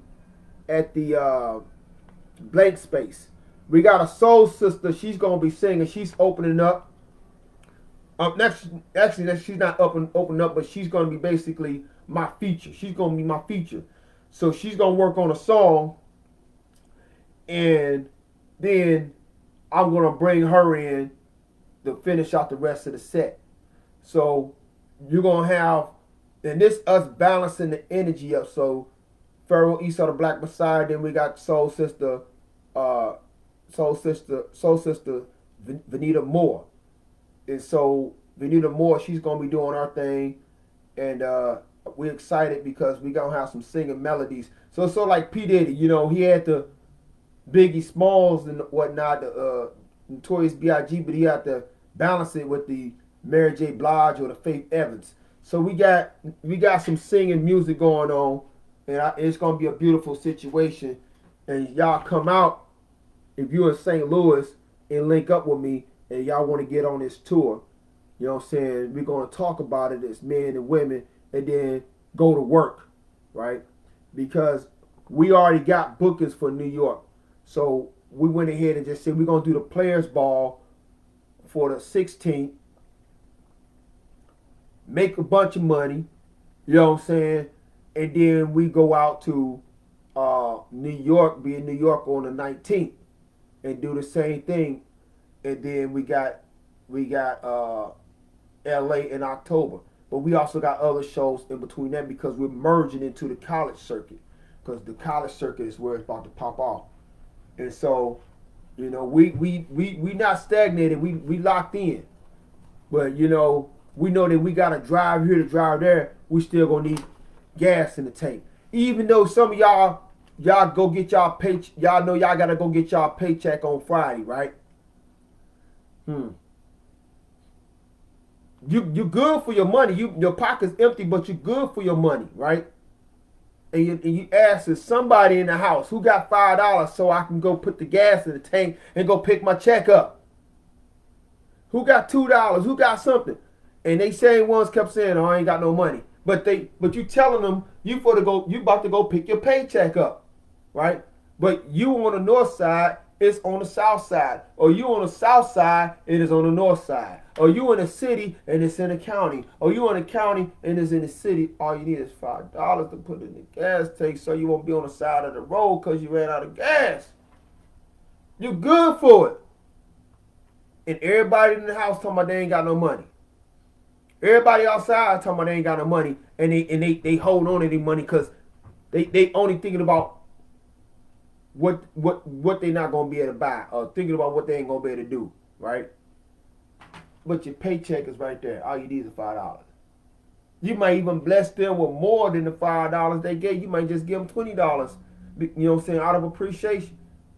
You know what I'm saying? But they're not seeing that because the poisonous thing about my town is the self-centeredness. So us being self-centered instead of being self-psychics, we can't see the potential good or the potential blessing of the next person. We have the mirror up to our face. All we see is our own faces, right? That's how we walk into these mud holes and pit and stuff. So somebody need $5 to go pick up their paycheck. Everybody said they ain't have no money, right? Or they doing something, right? Oh, get with me later on. Look, you need it? All right, man. I'm about to go hit up 3 different places. Go to this little restaurant here, meet with these people. This dinner. Then I'm gonna go over here to this. They got a concert, and then I'm gonna go say hello to my baby mama, and then I can get with you. Damn, bro, I need my $5. I need $5 right now. You want me to wait till you do all this stuff instead of give me the $5, and then you could do and take care of your business, and I'm gonna go take care of my business and go get my paycheck, right? So if it ain't that I don't got no money, it's people want you to wait, right? But they don't want to wait for their money. So somebody else give you the $5 to put some in the tank.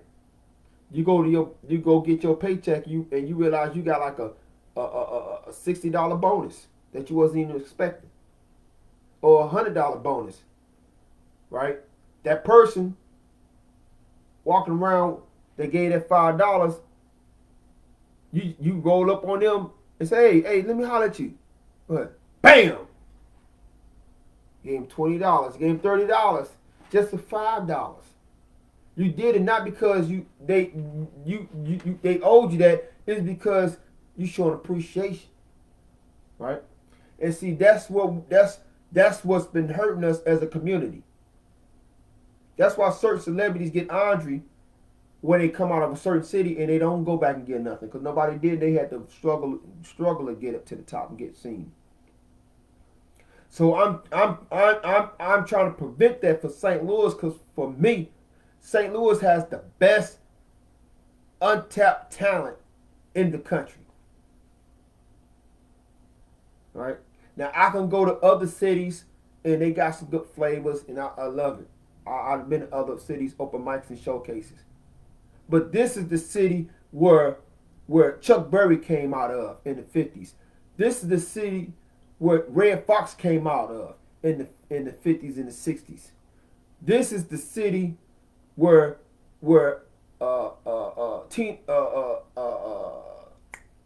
Tina Turner came out with Ike. You know what I'm saying? This is the city where Nelly, Cedric the Entertainer, Joe Tour, and all them came out of, right? Whenever I step foot in LA and I got my STL ball cap, I say St. Louis, red carpet is spread out for me, right? I said the red carpet is spread out because they know when we step foot That's a future star. That's how I got on the set of John Hancock when that came out. I said St. Louis, and I was behind the camera. That's an extra. The best talent is here. That's why I left California to come here and get the talent and bring them back there. But nobody knew there was going to be a shutdown, right?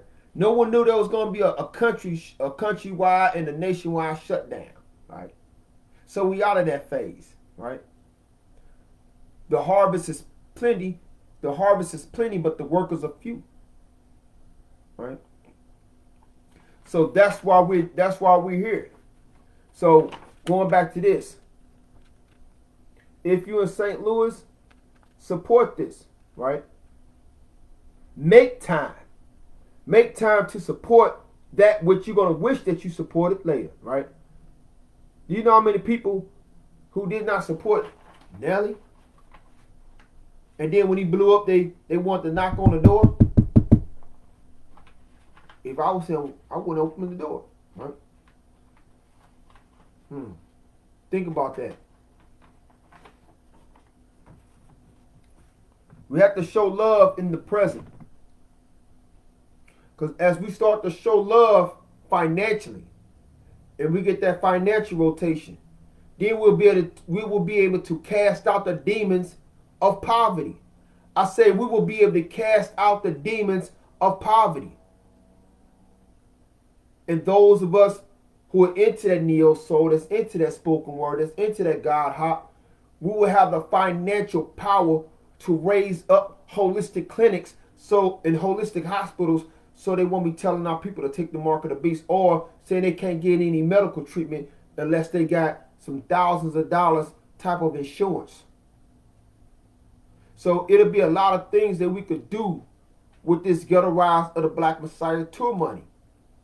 And I'm sharing it with you, but only with you who break bread.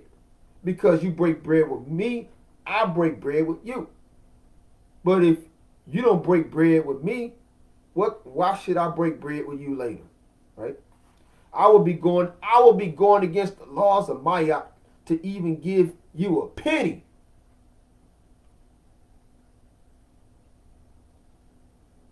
If you never gave us anything, right?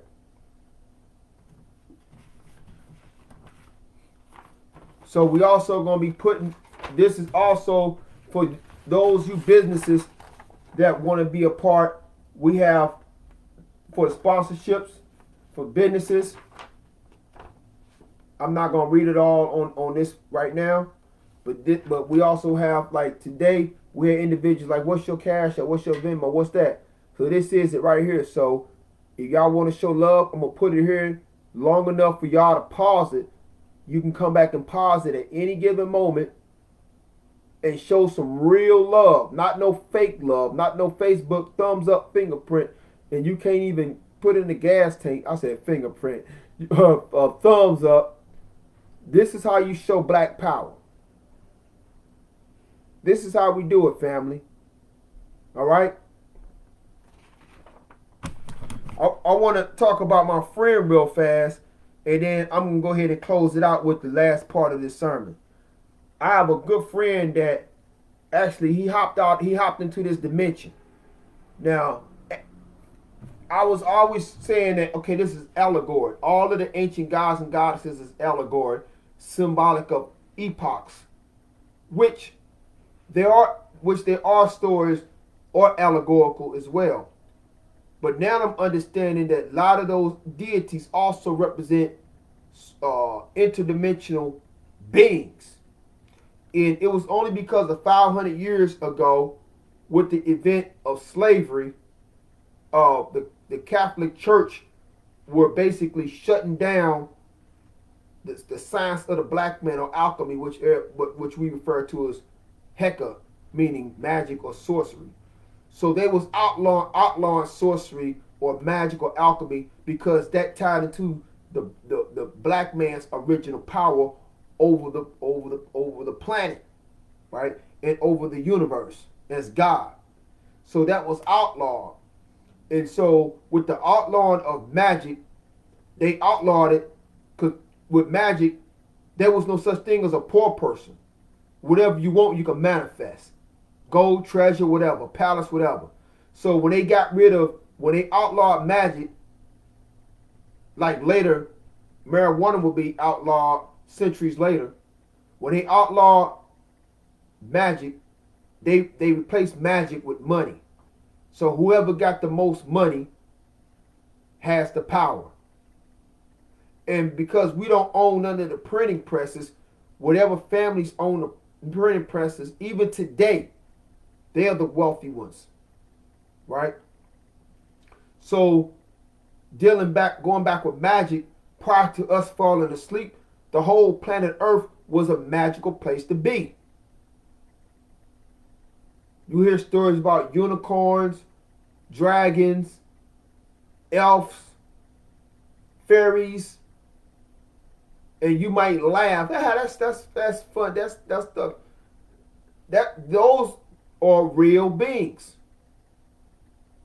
If you understand, this is the physical plane. But you have other dimensions. And these other dimensions collectively are called the megaverse. They're called the megaverse. So there are planets in the other dimension where there are beings or people that evolve differently than this humanoid face that you look at. And I even start coming to the conclusion that when we look at the Ra show Ra with a hawk head and a man body, I'm like, maybe that was a real type of race of people. Because we have been conditioned to think that this humanoid facial feature is the only existence, right? We get glimmers of it when they make these sci-fi movies. They on other planets and all this stuff, Star Wars, Star Trek. We get glimmers of it, but they kind of go overboard with different humanoids that's either got a lizard or animal features, whatever. So there was a time when we was able to see somebody like with green skin and pointed ears walk with a royal robe and walk through the cities in the ancient times, and we wouldn't even look at that as being weird. Where we could see different magical creatures, see a unicorn, and it would be a natural thing. The Mayans got out of Dodge. They went through another dimension and got out of Dodge and entered, or they went to another planet through an interdimensional portal. You know what I'm saying? Because they already seen what was happening. You know what I'm saying? Those Mayans, those are the majority of the ancient blacks. Mayans, the ancient blacks that was the Mayans, and so they got out of Dodge early. You understand? Because they knew the magic was about to disappear. And as I was telling you, not everybody went to sleep. Not all of the gods and goddesses went to sleep. Those gods and goddesses that refused to go to sleep, they maintained their powers, but they went up under but they was to be persecuted, having their powers, because these gods and goddesses, they end up becoming the Iblis of the Holy Quran, which said, why would I bow down to Adam? He's made of mud and I'm made of fire. So you had these certain gods and goddesses, these certain black gods and goddesses that did not want to go to sleep because they didn't want to wake up with no damn shackles on in a slave ship.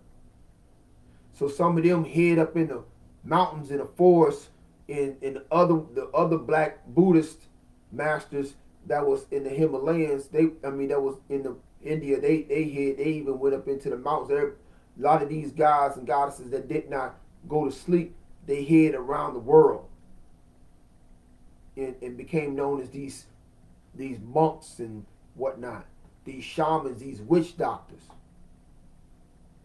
and they kept their magic. Right? They lived out their magic.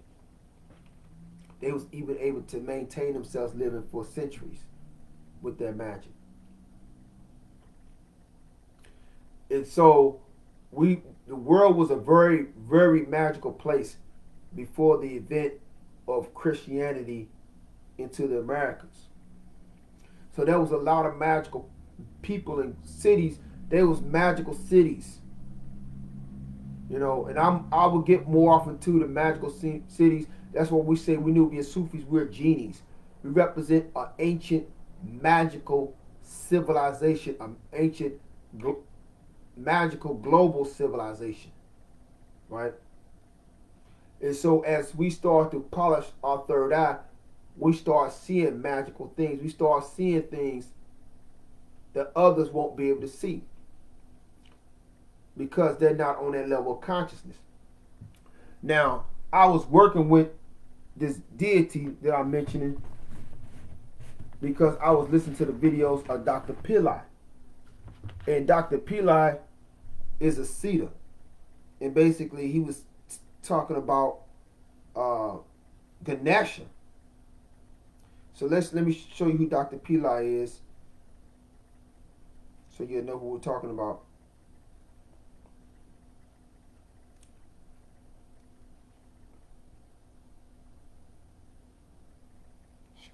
Excuse me, family. I mean, it's time to go to sleep. So this is Dr. Pillai right here. And he has some very powerful teachings, and his teachings have been taking root.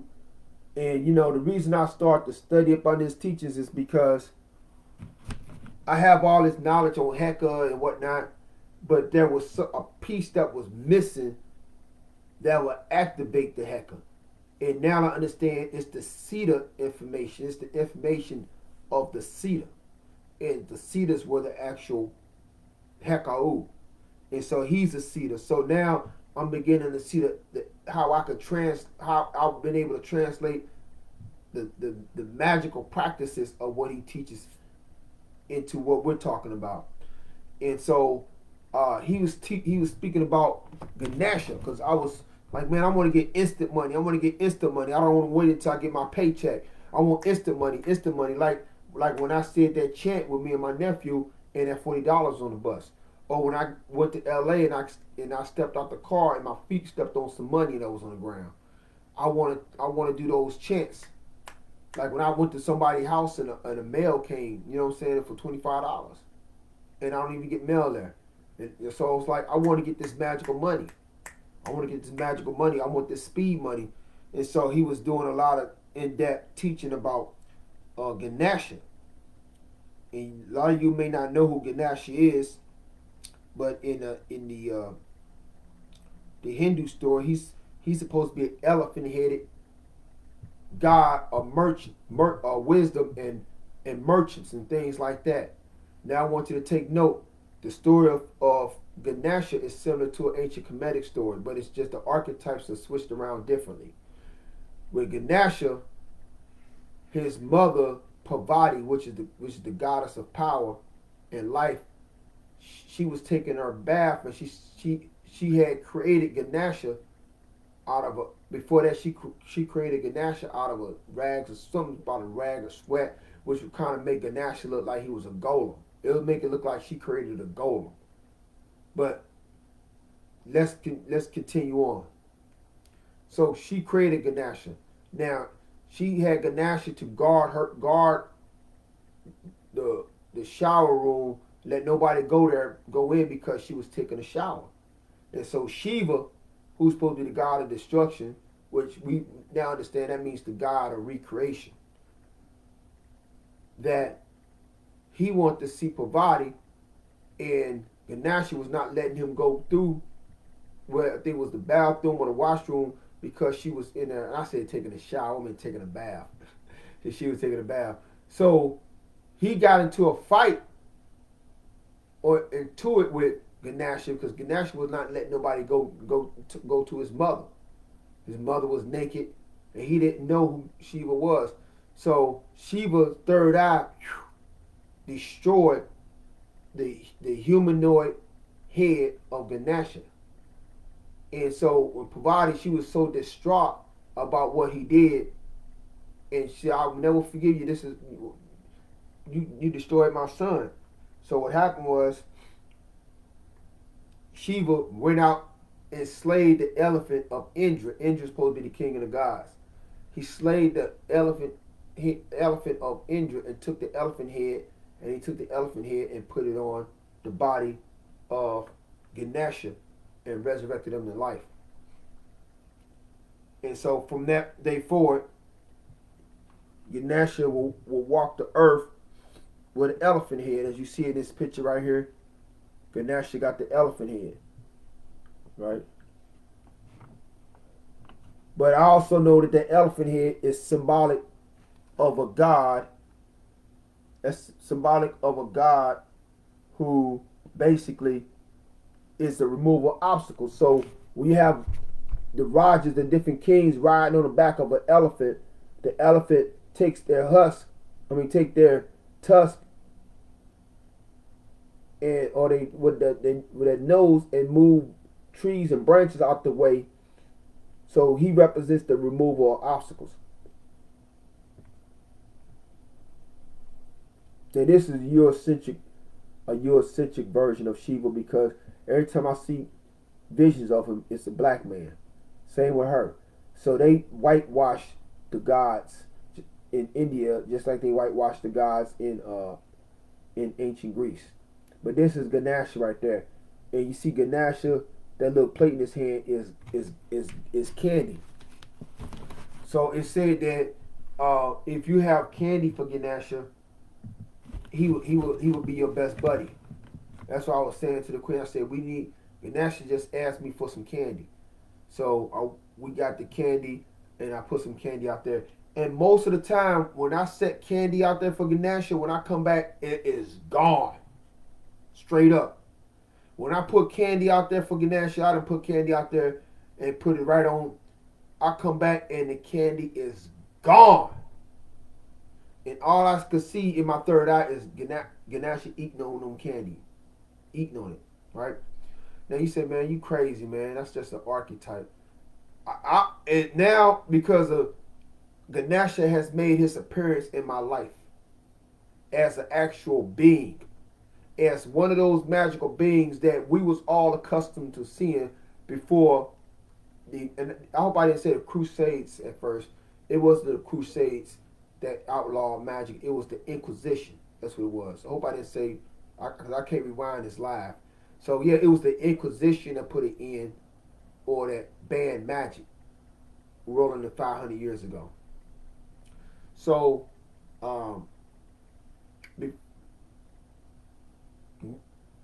the same church that instituted the Inquisition, because magic was looked at as immoral and it works with the devil, now this is the same church that is sanctioning same-sex marriage and transgender ideology and the mark of the beast, and trying to move forward, and got hundreds of pedophile cases going on.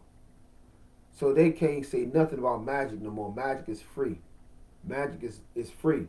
So as people start embracing a new religion, which is magic, right? They're going to be like, oh man, they're going to be actually seeing unicorns, because all these beings exist. It's just our eyes been closed to them. And that's one of the symbols of Shiva, is the opening of the third eye. You look at the dollar bill, the opening of the third eye, right? So Ganesha, I was chanting Ganesha.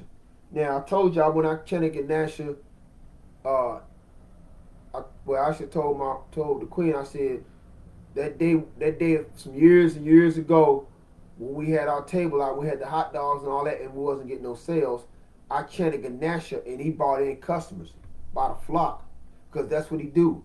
You chant him, customers show up. Customers or people making donations show up, right? So that's what I chanted. But the negative aspect of Ganesha, I did not know at that time. It was a whole bunch of young Thundercats, and they just flooded the Mayday parade and they shut it down. So that was the negative aspect, because Ganesha is the Lord of all this rowdy energy. You see these youth going crazy. He's the Lord of all that rowdy energy. But when you chant him, he freezes and unify all of that rowdy energy into positive energy. Mainly, or basically, He is the God of crowds. He is the God of groups, right? That's what he does. Yep. And I'm beginning to think whoever kick off these protests, they have to be chanting Ganesha. They had to be chanting Ganesha because Ganesha started bringing in all these people. And as I was talking to the Queen, I said, when we was at the Fairground Park and we was vending and nobody was showing up, I chanted Ganesha back to back, like instantly. Within 5 minutes, people came with their money. And I said here about 2 hours. I should have been chanted Ganesha, but I was trying to work on a different concept to draw something in, but it wasn't working. I was not in line with it to work. Let's put it like that. But when I chanted Ganesha, it was instant customers showing up with their money. And then I would get up and move, and I come back and people at the table say, "Oh, don't go nowhere." And that's what he do. He bring customers. So if you got a business, barbershop, hair salon, wherever it is, and you're like, damn, you step outside your business and all you hear is crickets. Cricket? That's when you have the little statue of Ganesha. You have a little statue of Ganesha, and what he would do, he would bring the money. He would bring the money your way. Like this is a statue right here. That's if y'all can really see it. This is just one of the statues. You know what I'm saying? This is just one statue. So Ganesha will bring you customers like back to back, and they had their money in their hand. They ain't gonna. And this is the perfect thing about Ganesha. When he brings the people with money, they ready to spend. They ain't gonna say, wait till I get my paycheck. The people, they come with their money, and they will get mad if you don't take their money out their hand, right? They will get in an attitude with you if you don't take their money. They may want to fight you if you don't take that money, because Ganesha is sending them to you. He's sending customers to you. That's the power that he does, right? I remember when I put another aspect, I was working with Vishnu at one time, and I put that in another principle, and I was getting like, it was a different type of money. It was like in the thousands. But I'm not putting that energy together as of right now. I might start putting it together tomorrow when I wake up, or tomorrow afternoon I might put it together. But right now I'm not going to use that energy. But getting back on Ganesha, so I said we need to get these tickets sold. I know we're going to get these tickets when we're going to need these tickets sold, and there's some other things that we want to get done. So I'm going to have to call Ganesha.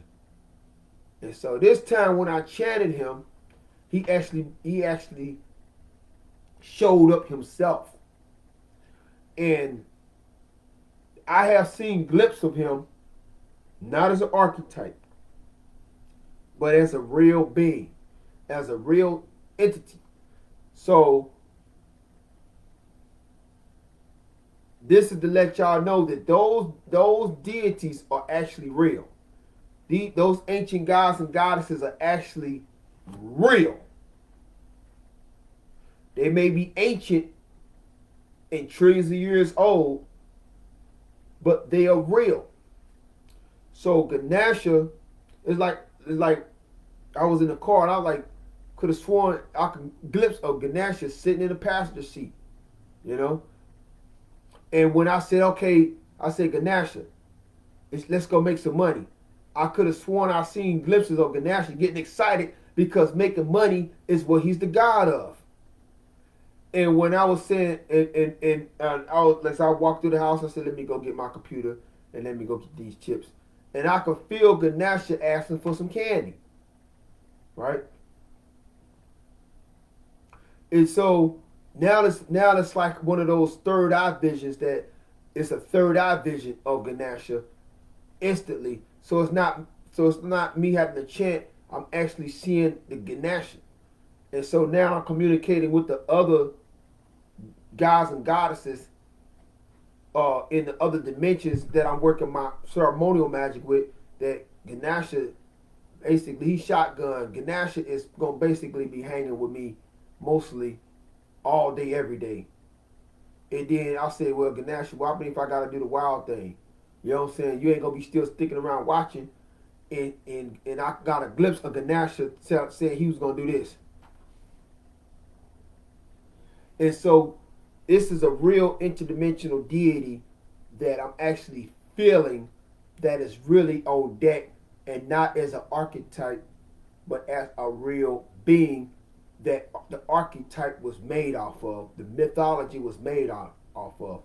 And as I move forward in my ceremonial magic, I'm going to be seeing other deities.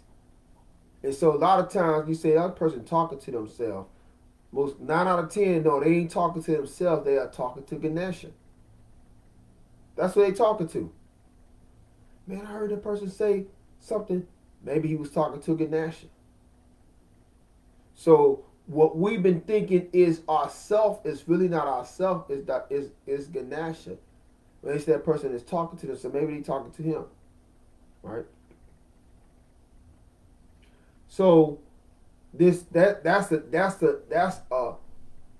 a real deep science, and somebody, that man crazy, he's seeing things. But see, we Nubiansufis, we already ready Freddie Smooth as Teddy. We already ready for that. So, you know, as we raise energy, we'll materialize Ganesha right in front of somebody's eyeballs as soon as they say something. And they might, and by them not being able to psychologically prepare their consciousness, psychologically prepare their consciousness to see something like this. If they have not prepared their consciousness to see something like this materialize right in front of their faces, they may either poop their pants and faint, or they might just die of shock and disbelief, right? To see a interdimensional being physical. So somebody like, man, he talking about Ganesha walked with him. He talking about Ganesha told him to go make this money. They came back with $2,000. Man, that was his own brain talking that. Ain't no such thing as Ganesha. And we happen to be on our high frequency as myself or as a group. We'll materialize Ganesha right there in front of that food. You know what I'm saying?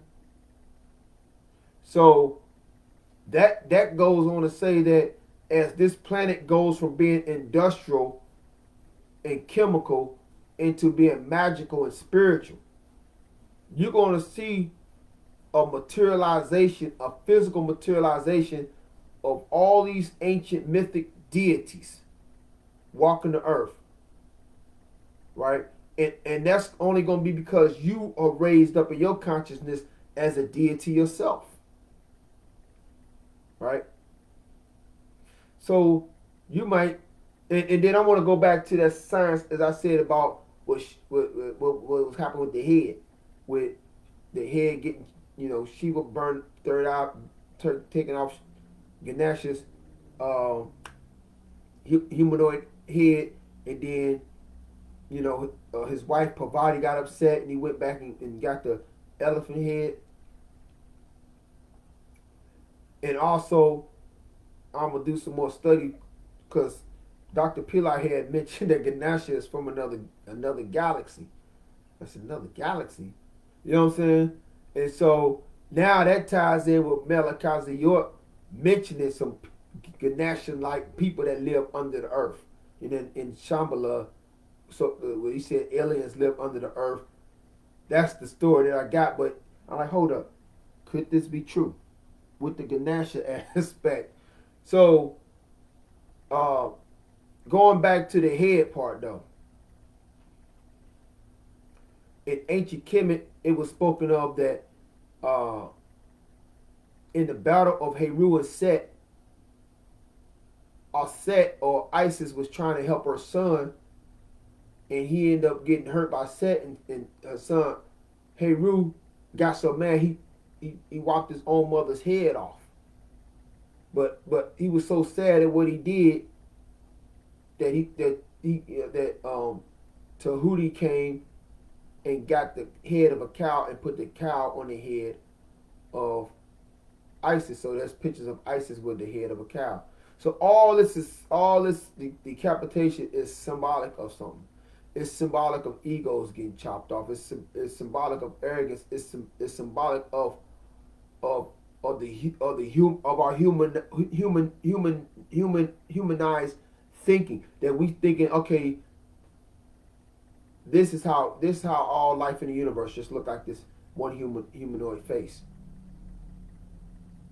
You know, so as we go into a magical society, you're gonna and not just a magical society, an interplanetary society where there's people that have evolved differently than we evolved.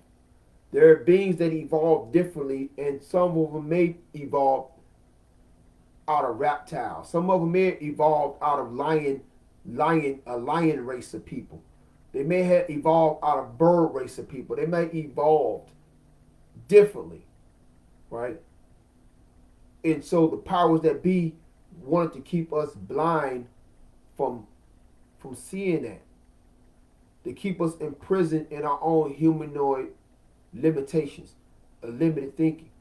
So the chopping of the head represent the chopping of this humanoid viewpoint of the world and other dimensions in other universe. So Ganesh is on deck, and I bet when I wake up in the morning, that candy that I set out there is going to be gone. Right? I bet it's going to be gone. So, going into the last part is there's been a misunderstanding between a lot of brothers that, you know, I'll say assalamu alaikum to brothers as Muslims, and I only say that as a courtesy because I went through that school of thought at one time when I first became a Sufi, because I thought Sufism was originally a part of Islam. A lot of times when I say Sufism, some of you who study New Age or KEMETIC or whatever, and y'all hear the word Sufi, you'll say, oh, that's a part of Islam. And that's how the scholars got Sufism written out as a part of Islam. You know what I'm saying? That's how they got it written off. And so when there's an Orthodox Muslim brother and I say I'm a Sufi, oh, that's an innovation. That's an innovation. That's a sect and all this old stuff. But for real, Sufism is older than Sufism came from the stars. Sufism came from the stars. It had nothing to do with this. Sufism is older than this planet. It came from the stars. That's where Sufism comes from. It comes from the Pleiades constellation. I mean, not the Pleiades, the Taurus constellation. And the message of Sufism was transmitted by the Pleiades, by the Pleiadians, which you would write off as the Anunnaki, the Neteru, the Elohim. So it was the Pleiadians who brought Sufism to this planet during the Great Exodus 72 trillion years ago. Now, Sufism existed trillions of years earlier than that, but 72 trillion years ago, Sufism was brought here through Sahu, his wife and child, and Heteru, and also Shamsu, and some other Neteru on a starboat. So we talking about Ra, that's the sun boat. We talking about the starboat. Or the Noah's Ark, or whatever you want to call it, mothership. And so they came here and brought Sufism to this planet. And our teachers that Enoch was the first Sufi. But see, the Enoch that we talking about is not the Enoch of the son of Adam of 6,000 years ago. More like going back to 72 trillion years.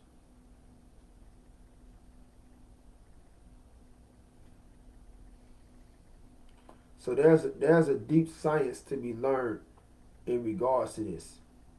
And so we also state Sufism deals with the aspect of the Khalifahs.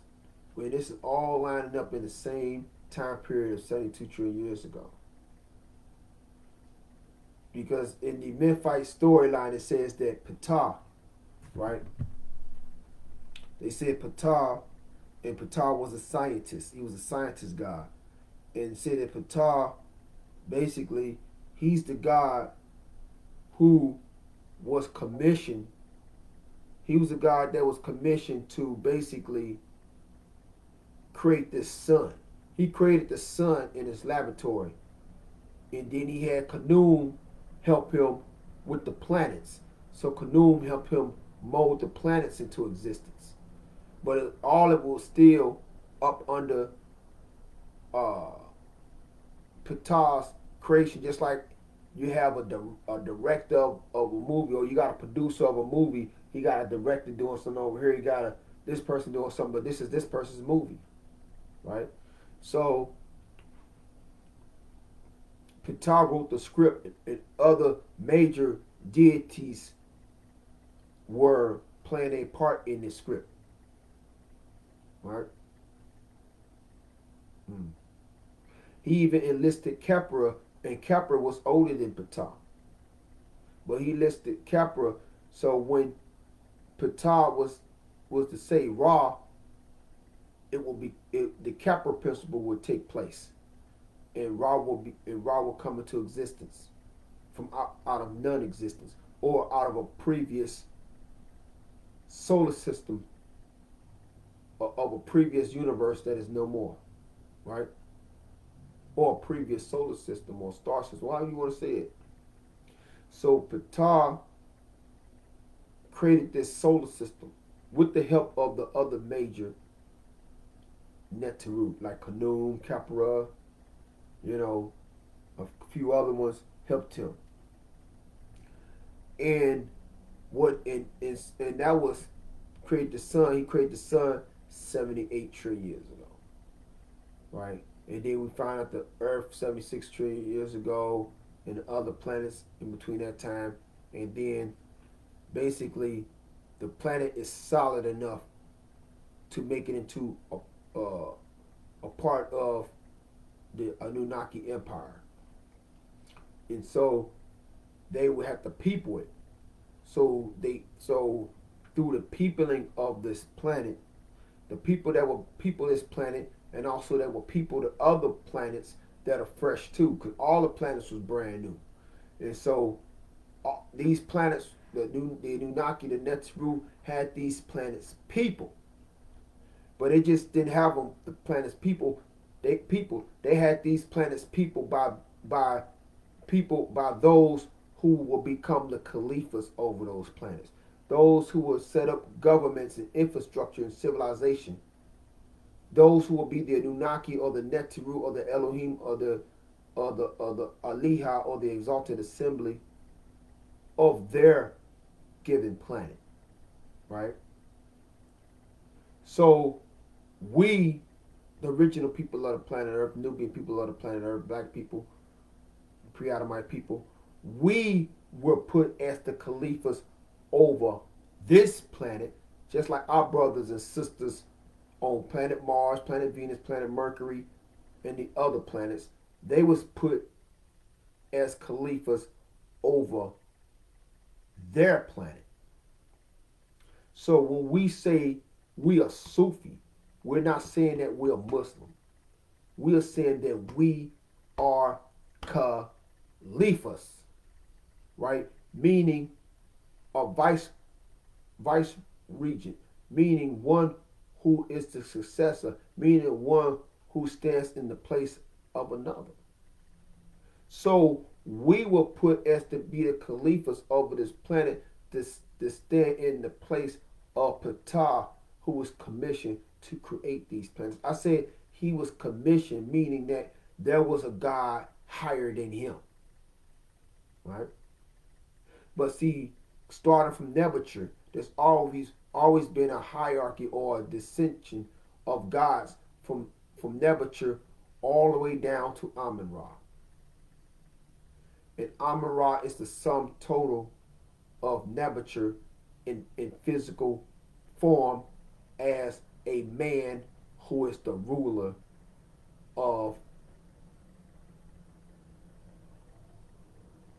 the planets of this solar system and of the universe, but in physical form, right?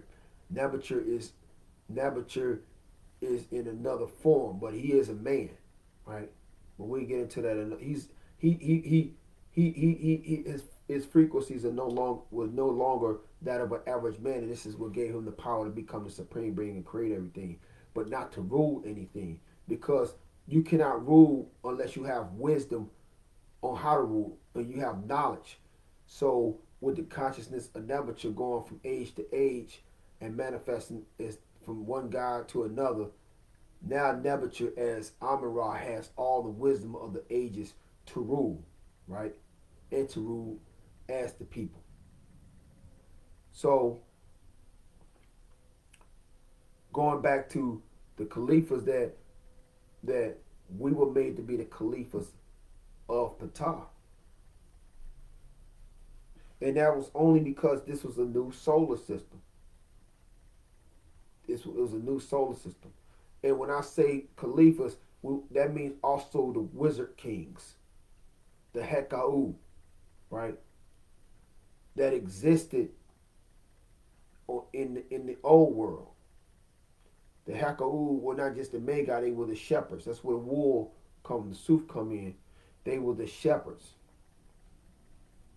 But they was also the wizard kings, meaning that they was kings over the spiritual dimensions of our planet, and didn't care too much about the technological bureaucracy of planet Krypton or planet Amun.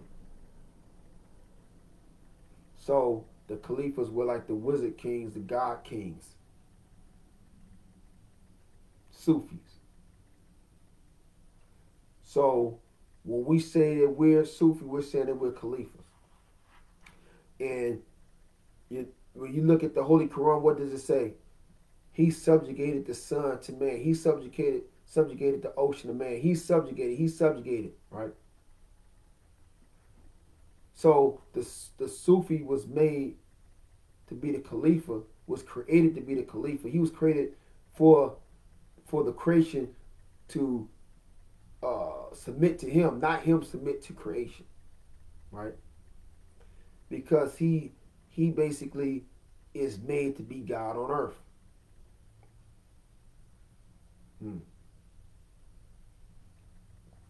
So that's what we're training our young men to be Khalifas. And as I was breaking down about the black angels, that's what these shirts is when we start to go out and talking, we're going to be recruiting these young men off the streets. These young men, we're going to recruit them off the streets. We're going to have them get rid of their drugs. And I ain't talking about the ganja. I'm talking about that stuff that puts you in a coma, like that Percocet and heroin and all this other stuff that's out there. We're going to get our young men away from that and out of gang life. And we're not saying to go and speak against the GDs or the Vice Lords or the Bloods or the Crips, but we're talking about infusing life consciousness into those organizations, right? Bringing them back into what they're supposed to be on a righteous level for the community, right? As a council amongst each other. But if we got to bring some of our brothers out because some of them may not listen, and that brother or that sister's life is at peril. So we want to bring brothers and sisters in and make them, and make, especially with the brothers, make the brothers into black angels. Give them where give them where they can be paid to secure their community. Or they can come and secure an event, but the most important thing is to secure their community. Because once we're securing our community, our demographics, then Officer Friendly won't have to. Officer Friendly, we got paperwork that's saying we cover our demographics because this is all up under the UTBA. We own all the property. We own about 20 blocks. We own 20 blocks.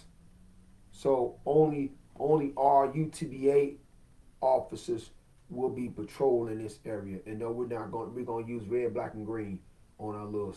If we have to have sirens, because we're supposed to enforce the law, and they have tricked the black man into criminalizing himself, even in this rap music. Some of the rap music, I done robbed a bank. That ain't your true nature doing all that. Your nature is to stop that from happening. Your nature is to enforce Ma'at in the land, right? So, y'all young men wearing these shirts, doing security, is black angels. To me, that's a beautiful thing, and have them secure their own community. So if we got brothers that's securing their own communities and they're getting paid to secure their own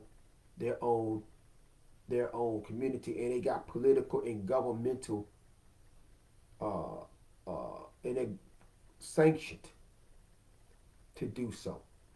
I mean, not sanctioned, sanctified. I don't want to say sanctioned. That's the wrong word. They got political and government certified, or you know, the UTBA. They up under the UTBA. They up under a whole new government that's got legal documentation and authority. Not just national but international, to have these young men standing, securing what was at first a neighborhood where there was bullets going everywhere, crackheads on the corner, prostitutes on the street. All this is now UTBA owned property, even if it's a mile long of stores and neighborhoods. Not property, but the blocks, right? The land. So if we have a young brother that said, "Man, F what you talking about," right? And go out and rob and shoot, and then think they're gonna come back to a UTBA neighborhood. No, brother, you can't come back to you just robbed and steal from somebody, and you don't think you're gonna come back to the UTBA owned neighborhoods. But you gotta get up out of here and go get your punishment. Because you trying to bring the beast. You trying to bring the beast where we at. None of our people is going out doing any robbing and killing. They following the laws of Ma'at. So you get up out of our community. And that's how we gotta enforce the law. You wanna go and rob and steal? And then you happen to be living inside our community that we bought the land, we knock on the door. You gotta come out of there. Ain't no going to go rob and kill somebody, then go back to your baby mama house and eat a bowl of cereal. Go rob and kill somebody and then go back to your mama house and eat a bowl of cereal. Because we are talking about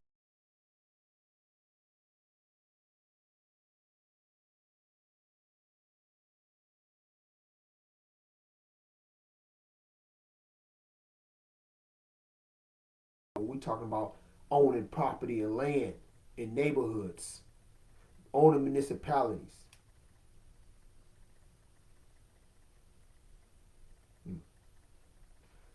And so if you ever wonder why you in Texas and you getting stopped by the police, brothers, or you in Georgia, you getting stopped by the police, or you in Virginia, or you in Missouri, you getting stopped by the police. The police are not just stopping you to make money for the police department. When those tickets are being issued, that's money going to the court. But it's the court that the money is going to is the court of the municipality. Right? And guess what? Those municipalities are owned by white corporate companies. They own municipalities. And so the police can either serve as guard dogs or tax collectors. Because the municipality is taxing you for driving through that city. And they can only tax you if they know that if you get stopped by the police. And so this is the science of going fishing. This is the science of fishing right here. Put that hook down there, and one of the fish is gonna get it. And so, speaking to Black America, we need to get into the science of owning municipalities. And that's what I'm going to be speaking as I run for senator in California. They won't be able to say, oh, you can't just speak for Black people. Yes, I can just speak for Black people as my main topic, but I'm going to speak for all races of people as my secondary topic. Because y'all can let transgender people get voted into the damn White House as Secretary of Health and all this old crazy stuff, and LGBTQ all up in the White House, and all the political stuff with LGBTQ, the municipalities that they got now. When you drive through a neighborhood in the continental United States and you see that LGBT flag, that means that the government they got that municipality. And this is one of the reasons why me and the Queen, we kept on trying to do the vending. We had to move from one place to another. And the reason why we kept moving from one place, we go here, then the police come, here come Janice. Oh, yeah, y'all can't be here. Let's go to Doing Road. We said no, Rock and Roll can't be there. We go everywhere we go. A police officer from that municipality showed up and told us we couldn't do it. This is like some years and years ago. And I said, what's going on? We trying to start our own business. So Mr. Shakur wanted to go to the warehouse, right? That's when I started realizing that the police have been used. And a lot of you that are police officers, and you may not know this, you've been used as you've been used as guard dogs for the wealthy. And so when we was getting moved around, oh, you got to get a permit for this municipality. You got to get a permit. So basically, the owners, the already wealthy multimillionaire owners of the municipalities, they even want the poor Black man's dollar off a damn bag of potato chips in order to sell in that municipality. And imagine to find out in your hometown, your city, that the municipalities that are in your city are owned by somebody that lives in either in another state, some millionaire, multimillionaire lives in another state. They don't give a damn about your town that you live in, your municipality that you live in. You know what I'm saying? They don't give a damn, or they're a foreigner and they live over in France somewhere and they own a municipality. So this means that we as a people have to break the hell loose from the consumer consciousness, break the hell loose from being blind sheep and start being third eye open shepherds, and realize that we are all being played like puppets.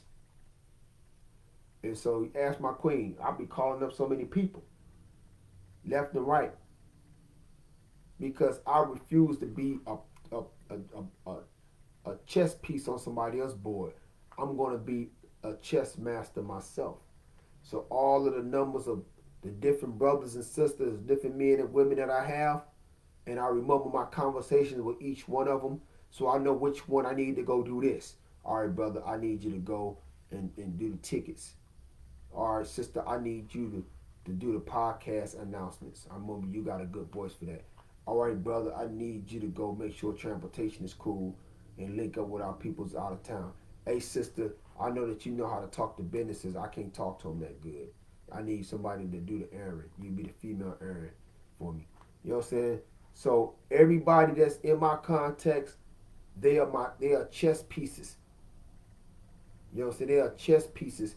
And the Queen is not just the woman queen, but that queen of my chess piece represents the wealth, represents the destiny wealth, that $1 billion wealth that I'm moving my different pieces around to make it happen, right? As long as I keep my strategy to myself and not leak it out, it's going to happen, right? But if I leak it out to the wrong ear, they can checkmate me, right?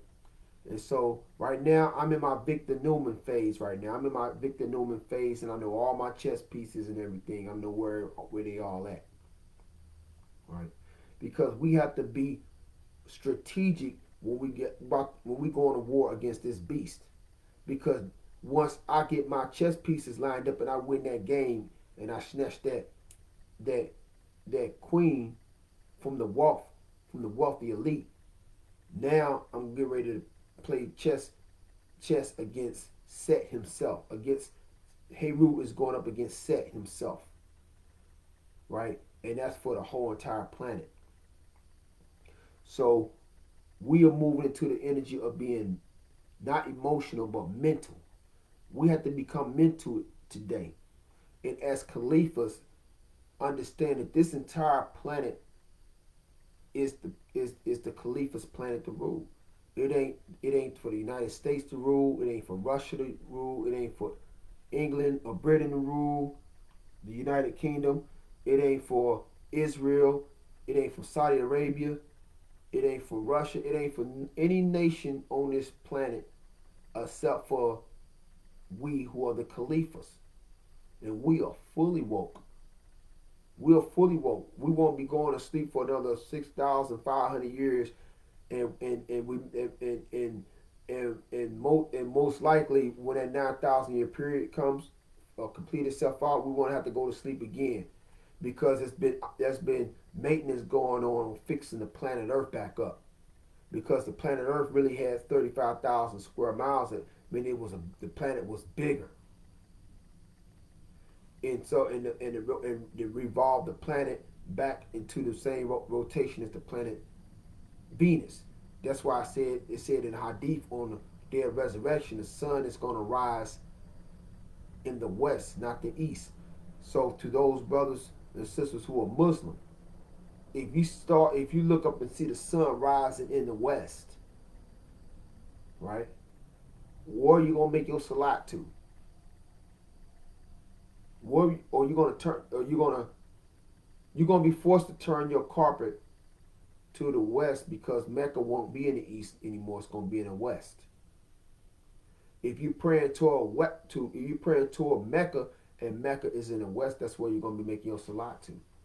And if we was on planet Venus right now, family, and wearing our spacesuits, and when dawn hit, we would actually be seeing the appearance of what would look like the sun rising from the west. But it's because the planet Venus is turning clockwise in its rotation. So it's turning clockwise in its rotation, so it'll be making the sun look like is rising in the west. But see, this planet is turning against the laws of Maya. It's turning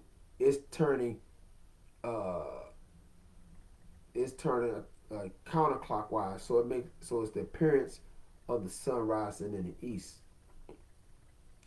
So this is why the gods have been doing operations on. They've been operating on the whole solar system since the war in heaven 66 trillion years ago. They was feeling some of them gods was feeling guilty about that. So they've been operating and fixing the planets up and helping the planets grow their mass out. And so you're gonna start feeling the reversal of these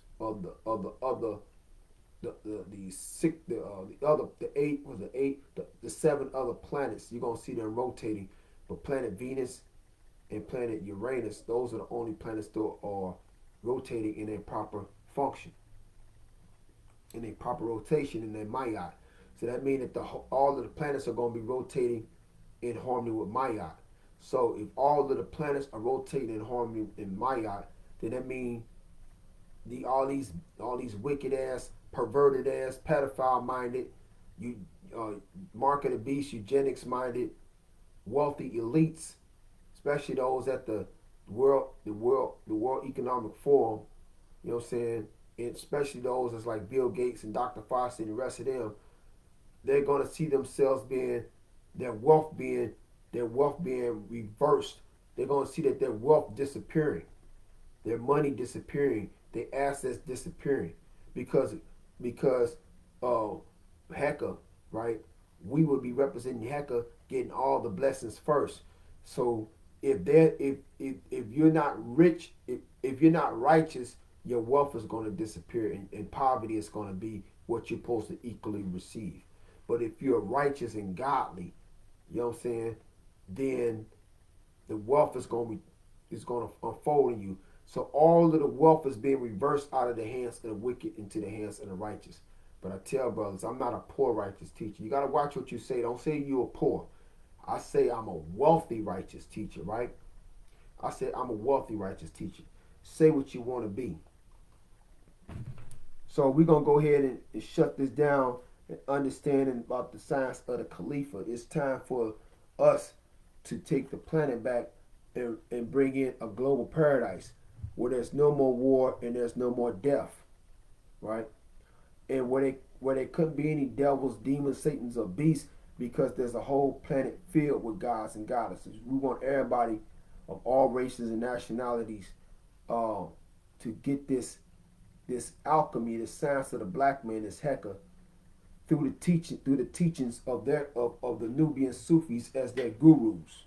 Because see, it's coming through us. If you say, well, you don't want to go through black people to get the knowledge to save yourself, then go ahead and get destroyed by the beast, and destroyed with the beast and the dragon.